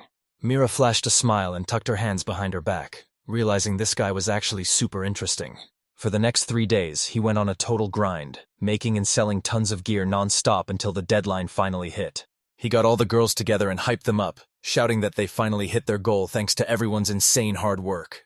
Itsuke pulled Wendy aside to thank her, since her design tips totally blew them up and made their stuff a massive hit. Wendy got all shy and smiled, saying she was just happy to help her master, right when Cheon walked up and announced she was totally starving. It was finally time to end the game, so Itsuki grabbed all the cash and headed straight to Yasus's mansion, where he slammed it on the table and flexed that he brought the whole pile in just one trip. Yasusu's appraiser looked at the gentleman and confirmed that, just like they thought, there was a massive 120 million nori sitting right there on the table. Yas flashed a smile and promised to keep Sorte and Rangai out of trouble. Then he asked Itsuka to grab some dinner so they could celebrate their bet. He turned toward the door and told them they'd have to finish this later since he was busy today, giving a quick wave before heading out. The crew headed straight for the guild tavern, which was already rowdy with people shouting, cheering, and slamming their drinks together.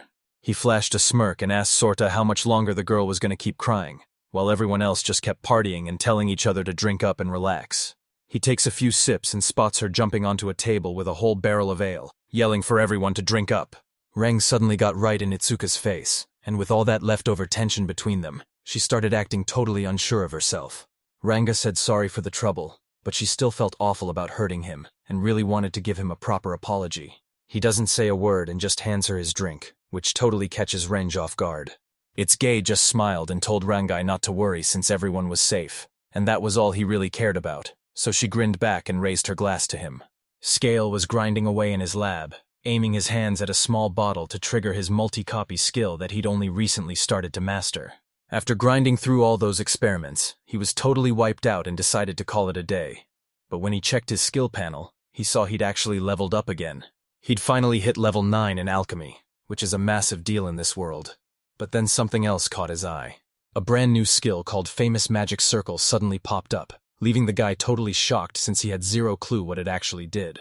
The guy was just sitting there at the table with his hands locked together when she walked up and told him the boss looked totally miserable today. So he started reaching his hand out toward her head.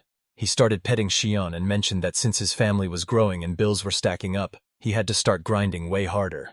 Wendy looked at her master with total worry, telling him that if things are getting too hard, he can just talk to the girls, and she's even ready to get a job to help him out. He started waving his hands frantically, saying he just needed to focus on work, and told Wendy to stop stressing over nothing. He promised he'd do literally anything to make Wendy happy, and she told him to start leaning on her too since she wants them to be happy together. The guy let out a sigh, feeling super embarrassed. He headed straight to a building in the city where Itsuki was already expected. He started begging Lightrick to give him a job, but the man checked out the vials Iatskaya brought him while Lightrich explained that the potions were a huge success, and he could totally hook them up with the right connections. Then the guy suddenly says he won't support alchemy because he's too into women, leaving the other guy completely stunned by that weird logic. He spilled every single detail, and after hearing the whole story, Lightrick just kept repeating the name of the kid's insane new skill. He explained that his alchemy level finally shot up, and he'd even scored new skills like manual molding and multi-copy, but he was so distracted using them that he didn't. He sadly admitted that doing work like this made him feel like he was totally skipping out on his own growth and progress. Lightrick stopped the boy and got totally serious, asking if Yuzuka had told anyone else in the city about his new power. The kid swore he didn't do it, but Lightrick instantly told him to keep his mouth shut and not tell a soul, making the other guy ask what the big deal was. Lethrick said this was a massive deal since hitting level 9 is super rare, so if Itsuki doesn't want people forcing him to be a hero, he seriously needs to stop telling everyone. Kay said he finally understood everything, so Lightrick turned away and told the kid to get back to work already. Lightrick had to grind out 500 medium potions for Yitsuka in just 3 days, but the guy agreed to meet him halfway and handle all the selling. Itsuki was totally blown away by the massive scale, and even though he thought Lightrick was just a mean old lady, he still managed to level up and get way stronger. Once the truth finally dropped, he realized Lightrick was totally right, especially since the kid was already used to the company just using him for his skills. He scratched his chin and joked that the whole vibe felt just like a manga called Child of Alchemy, while someone was closing in on him from behind. The girl screamed at the guy to get out of her way. She kept yelling it over and over while she sprinted ahead. The guy froze, feeling like he was having a total case of. He was just starting to turn around when she slammed into him at full speed, knocking him right off his feet as she barely managed to yell, "Watch out!" Itsuki got slammed to the ground and just laid there with his eyes squeezed shut, feeling a world of hurt while having absolutely no idea what just hit him. He snaps his eyes open to find the girl sitting right on his chest and scratching her head. It looks like she took a hit from the blast too. Our guy turns bright red, feeling totally. The guy starts losing his mind and screaming at the top of his lungs. The girl panics and asks if he's doing all right. He shouts back that he's definitely not okay and that this. She scrambled up even higher, heading straight for the monster's head, and while the guy was yelling at her to get down, she just told him to stay exactly where he was. After all that drama, Yitskaya was just chilling by the fountain. He noticed everyone was giving her some seriously nasty looks. He asked if she was okay, and she quickly told him she was actually. He told her she seriously needed to listen to him right now. He explained that there are some mistakes adults just can't take back.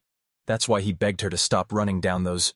The girl looks him over and calls him a total drifter, leaving him completely stunned that she figured out his secret so easily. She said she could totally feel the vibe, so she tucked her hands behind her back and introduced herself as Olegol, saying she was super stoked to meet him. He figured she lived right around the corner from their meeting spot, and Olegol confirmed she was staying right in the city center. He figured her family had to be super rich to live right in the middle of town, and Olegol told him he was right because her dad is actually the lord of the city. He laughed, thinking about how Olegol whipped up all this awesome stuff so fast, and the guys were getting more hyped by the second. Suddenly his eyes went dark, and he looked at Olegol with total fear, begging her not to tell anyone back home about what happened on the street today.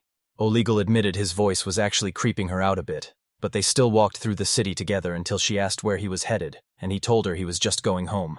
Oleg flashes a huge grin and suggests they turn their walk into a little date, while the other guy is totally fuming because the girl isn't paying him any attention at all. Bullagold couldn't believe this guy actually rejected her, so she asked how long he'd been in town, and he told her he'd been there for a few months already. They looked out at this incredible view of the city, and it was actually pretty rare to see the place looking so good with everyone acting so hyped and happy. Olegol whipped around and asked if he was actually serious, and the kid just flashed a smile and told him it was the total truth. He said his old world wasn't actually that bad, but it felt way too small for him, and he could never smile like he does now. Olegol was totally blown away by the story, especially when the guy showed off a monster made from the heads of the local lords to prove this city is full of total psychos. But honestly, he loved it here because even when things got tough, he could finally just work, eat, and laugh with everyone in peace. That was the big reason he loved living here, so Alagol just stared at the guy for a second before thanking him for saying that. Kay stared at her in total shock, not getting her point at all, while Olagol explained she's lived here since birth and was just hyped that he actually liked her city. She spun around and bolted, waving and smiling as she yelled thanks for the awesome day, while he shouted for her to slow down before she tripped again. Right then, a carriage pulls up to a stone wall, the driver jumps down to open the door, and a man steps out while thanking him for the ride. He told the cab driver he had to stay behind and guard the spot, and the guy didn't even hesitate to follow the order. It turns out the guy was Yasus, and he told the servant to go warn the High Lord that he's finally back in town. As soon as the Lord heard the news, he called Yasus to his massive palace to get the full scoop on all the chaos Rangai caused in the city. The Lord listened to the merchant, thought about it for a second, and decided to just leave everything alone since the victim was actually totally cool with how it all turned out. They're actually following what Kay wanted. Well, at least a little bit. Yasis said he'd be super thankful, but Lord thought it was weird since he never helps anyone, guessing it's just because he's a wandering drifter now. Yasis didn't totally deny it, admitting it was partly true and that there was a connection, especially since the guy is super interesting, but also a total loose cannon. Lord said this was exactly what she meant, and she thinks it's wild that Yasus is actually going out of his way to help someone else. Lord agreed that Yasus was totally right, and she pointed out that Itsuka is actually a super interesting person.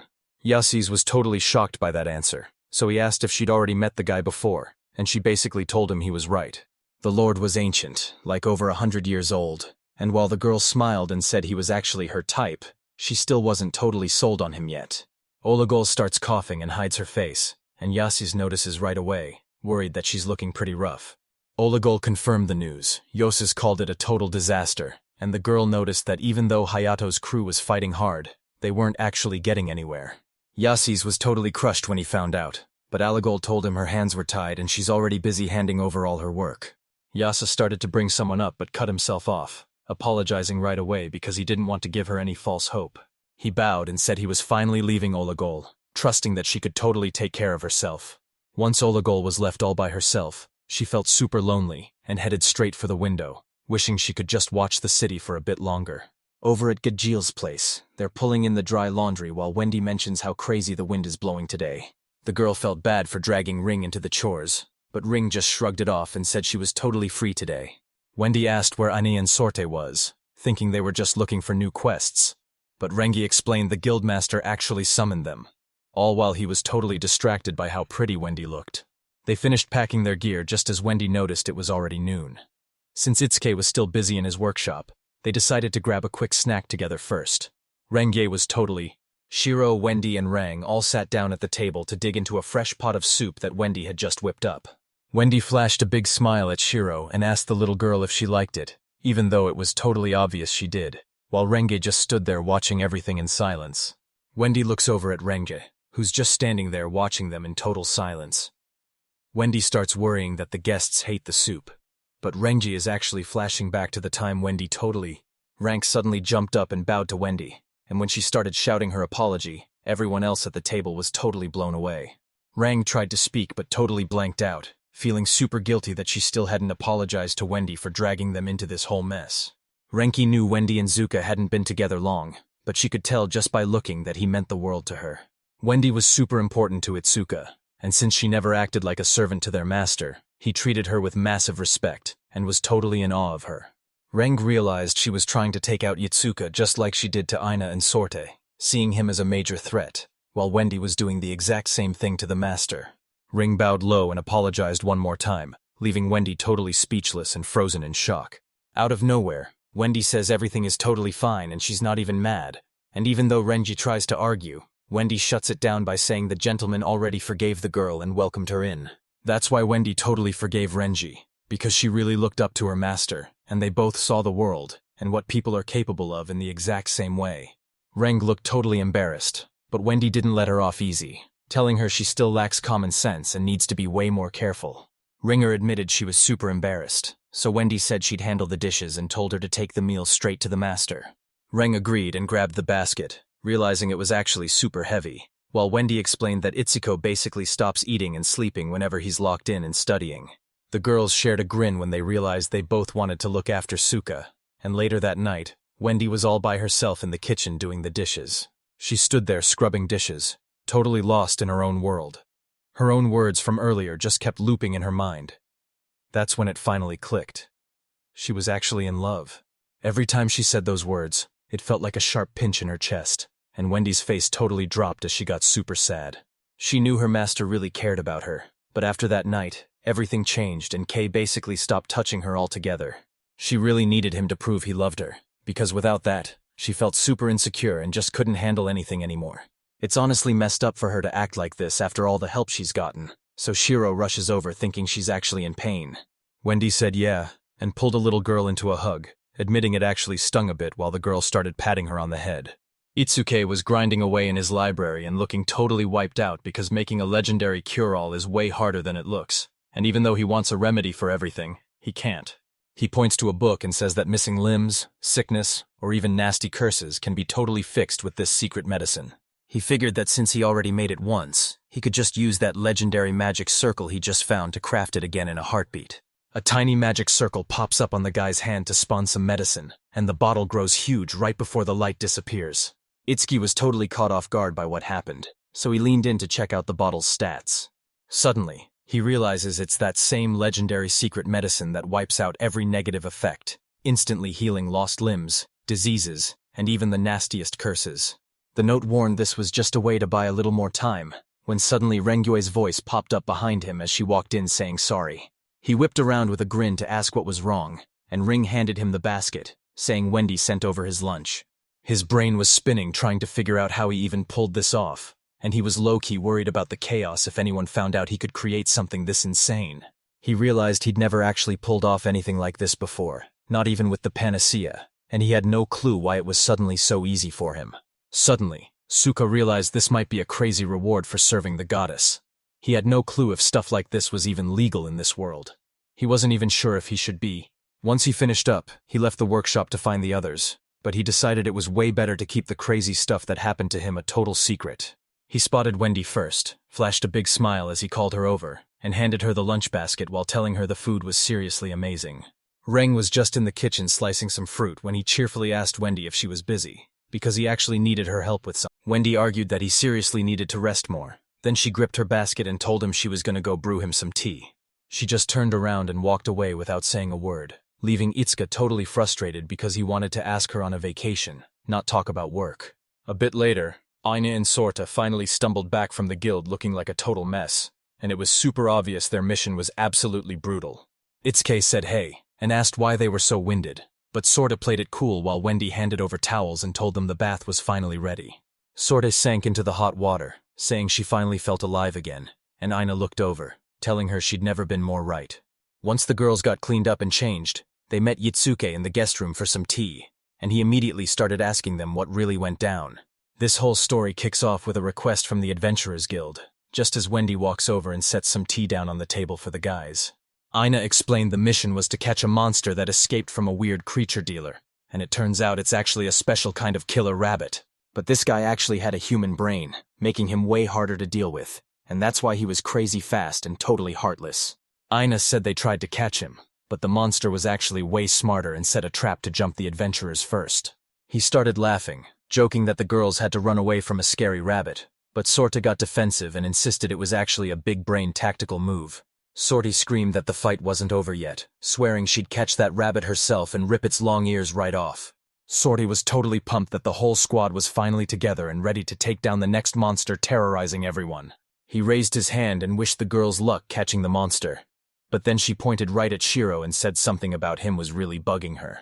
The girls were super hyped and shouted that Shirou was coming along. Itzaka was totally caught off guard by that. Sorta jumped in and said Shirou is actually a beast in a fight. Shira tagged along as Sorta started hyping her up, promising they'd definitely win today, while Aina added that they'd be partying all night to celebrate their victory. Kay and Wendy watched the guys walk off, and one of them turned back with a huge grin, saying the girls were a loud but awesome group. Wendy told the guy they were splitting the meal, and he shyly turned around to admit she was 100% right. Wendy headed off to the kitchen, suddenly realizing it had been way too long since they were actually alone together. Finally, dinner was served, a massive, juicy steak, and as soon as Itsuke took a bite, he was totally blown away by how incredible it tasted. Once they finished dinner, his guest finally headed out for the night. The guy stepped out onto the balcony and leaned against the railing. He looked totally bummed out. He realized He looked down and whispered that he wasn't just some school kid anymore, but deep down, he had no clue why any of this was even happening. He promised himself that the next time he had a chance, he'd stop hesitating and finally be bold with Wendy. He snapped back to reality, shook his head to focus, and with his fists clenched tight, he turned around and marched right back into the house. He rushed straight to the bathroom to scrub himself clean, worried that his body odor might totally gross out Wendy later. He brushed his teeth a ton of times and rinsed his mouth until he felt super fresh and handsome.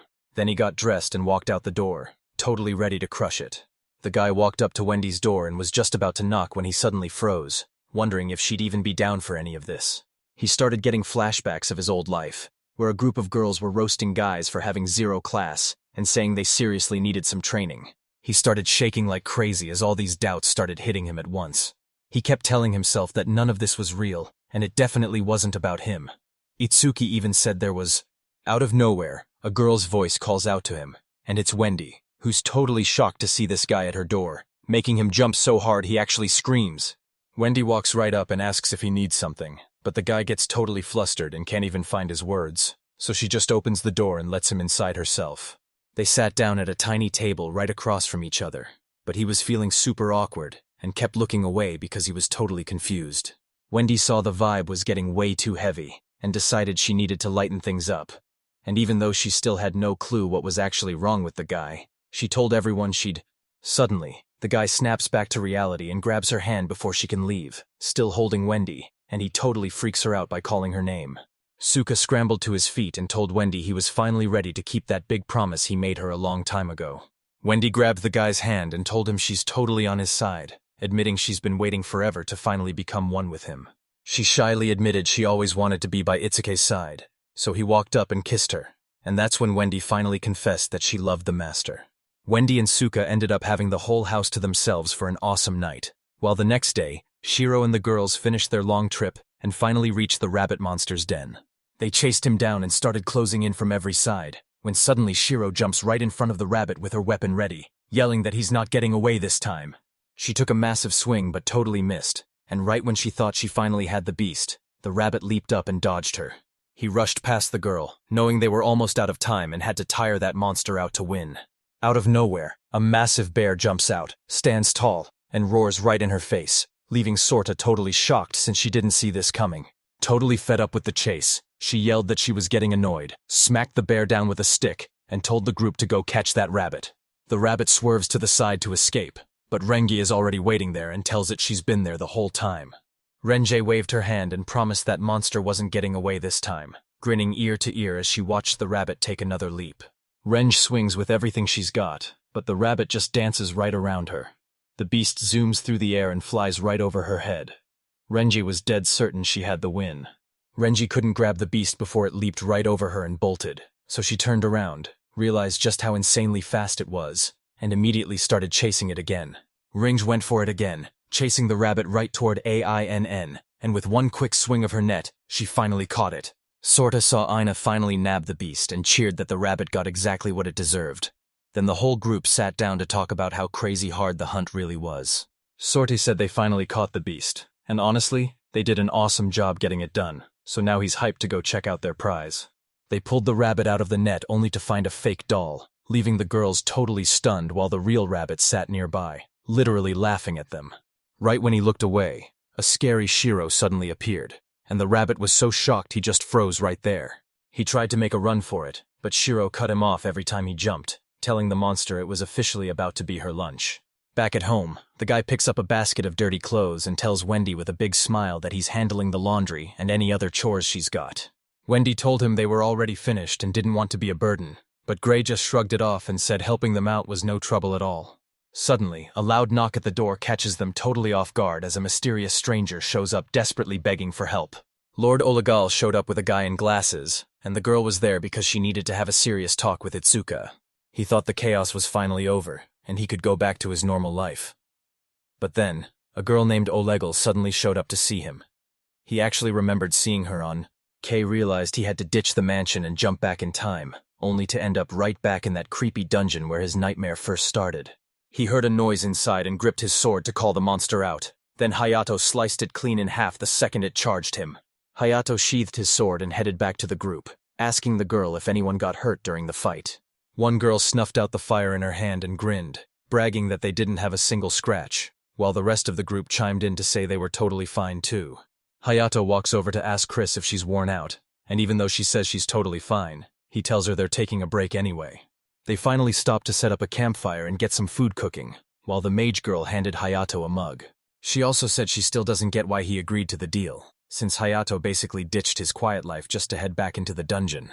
Hayato just smirked and said his hands were tied, but he promised he'd find that healing elixir since it was the real prize of the entire dungeon. The team's doctor teamed up with Chris, but she couldn't believe how insane the situation was, because if things were really this bad, it meant they walked into this mess on. The mage says they're hunting for a real antidote, and Hayato explains that since Oligol is a leader who truly cares about her kingdom, she's a massive threat to every villain and hater out there.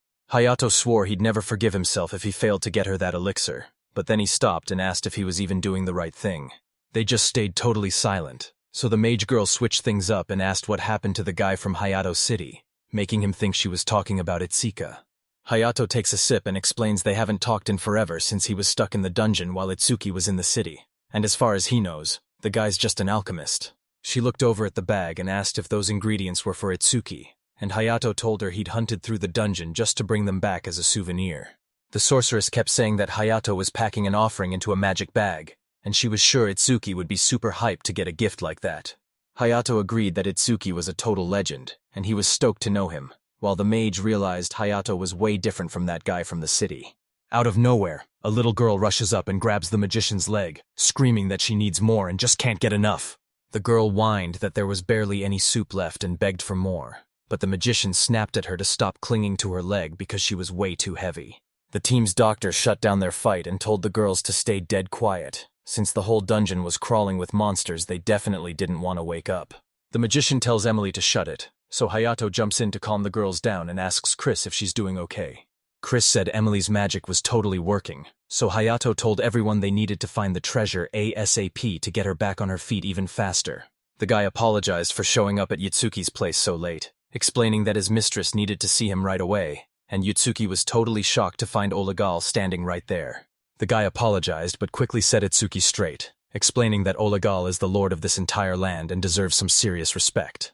Itsuki was totally shocked but still invited everyone in, and while Wendy served up some tea, he just sat there with his head down without saying a single word. Itsuki felt super awkward apologizing to Olegal for that cringy moment from earlier, and he just gave a nervous laugh thinking back on it.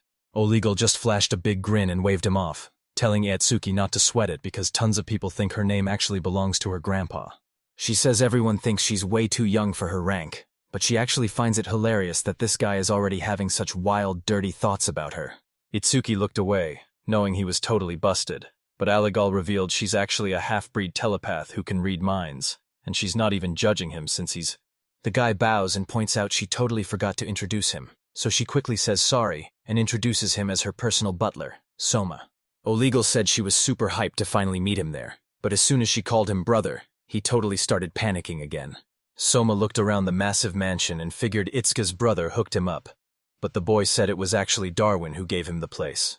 Olegal was totally stunned and asked how the guy was even living there, but the gate just told him the house was huge and had its own alchemy lab and a super fancy bathroom. Itsuki felt like he was living the good life here, and while Olegal was stoked to hear about the bathroom, she said she'd just use it later. Suki flashed a smile, saying the cypress bath was absolute heaven for her skin, while the boy shouted that there were way more baths to check out in the mansion. Olegal suddenly starts coughing, totally catching the guy off guard, so she quickly hides her face while Selma rushes over looking super worried. But the girl just tells everyone to chill out because she's... Suke turns to Wendy and tells her Olegal looks pretty rough, so he asks her to grab a small bottle, and she immediately heads off to get it. A few minutes later, Wendy walks back into the living room with a tray, carrying a little bottle she summoned just for Soma. Wendy told them not to worry because this medicine was just a super strong mix of healing potions that everyone needed to drink. Awegal asked Capli if she was for real, and as she grabbed the medicine, she just hoped the guy wouldn't have to pay a massive price for it. Suki told her not to sweat it, but the moment Oleg popped the lid and started chugging the medicine, she looked totally crushed about something.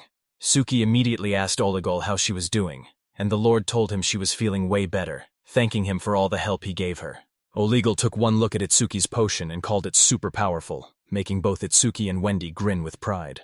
Itsuki took a sip of tea and asked why Olegal had shown up, and the girl finally remembered she was there to talk business. Oleg even suggested that Iziki could whip up all kinds of miracle cures for the Red Cross to help everyone out. Suke immediately got super stressed because he just wanted a chill life. But then Olegal revealed she'd been busy digging through all those secret alchemist reports. She realized that people in the medicine business are basically walking gold mines, so she knew exactly who she was signing that deal with. She knew he already made a deal, but that wasn't stopping Olegal because she's always down to put in the work if it gets results. She also knows Itsuki is a genuinely good guy who's always looking out for others. Because of that, she thinks he's the perfect person to team up with, especially since she crossed her legs and told Itsuki in her bossiest voice to just say yes and stop overthinking her offer. Suki just gave another awkward laugh and thanked Olegal for the massive offer and for actually trusting him. Olegal tells him she didn't really do anything special, so he needs to stop stressing and quit thanking her already. She stood up and her whole vibe changed as she told Suki that all her drama was finally starting to mess with her life. Itsuki claims he's innocent, and while Olegal gets where he's coming from, she reminds him that this guy is the source of all their drama and it's becoming a... He turned back to apologize to the kid, explaining they didn't want to freak out Mr. Itzik, while the butler tried to smooth over the drama his mistress caused. Soma promised they'd go all out to fix everything, and Olegal told the butler to stop sticking his nose where it didn't belong. She didn't even get to finish yelling at her butler before she doubled over in a crazy coughing fit, and he immediately rushed to her side, looking totally worried. Suki checked on the girl one more time, but Olegal apologized and said she's been feeling pretty rough lately, so they had to head out for the day. Selma and Olegal hopped into their carriage and sped off to the palace, while Wendy stood by Suki and asked the boy if they were going to be okay, but he just frowned and... Out of nowhere, the girls show up at the house. Sorta screams that they finally made it. Itsuki and Wendy are totally shocked. Renge is super happy to welcome everyone back home. Itsuki asks how the mission went, so Sorte hands over the bag and says the hunt was a total nightmare, while Renge adds they definitely had to break a sweat. Sorte started acting all tough and bragging that the animal was no big deal, but then the bag flew open and the rabbit jumped right out. The bunny dashed over to Wendy and grabbed her leg while shaking like crazy. Then Suki immediately dropped down and started yelling at the rabbit, leaving Wendy feeling totally embarrassed by the whole scene. The poor bunny was shaking and crying until Shirou suddenly snatched him up and started putting him in his place. Olegal rushed home and crashed right into bed, and while the butler looked after her, she actually apologized to Soma for her behavior. The guy told Olegal that everything was totally fine and he could finally rest easy. Then he stepped out into the hallway and shut the door behind him. Just then, someone called out to him. He asked what went down with the Lord. He figured it was just the same old story as usual. Soma cut Volkas off, telling him the girl just needed some peace and quiet. Voka told Hayato he totally blew the mission, and he couldn't believe they were actually out of options. Soma warns that this poison is actually a curse they can't just wipe away. But Volka insists they find anything at all to give the lady some relief. Huki sat in his workshop totally stumped because his strongest medicine didn't even touch Olegal's illness, and he had no clue what was actually wrong with the guy. He popped open the little box holding his experiment, looked at Panacea, and told himself they were finally going to give this a shot.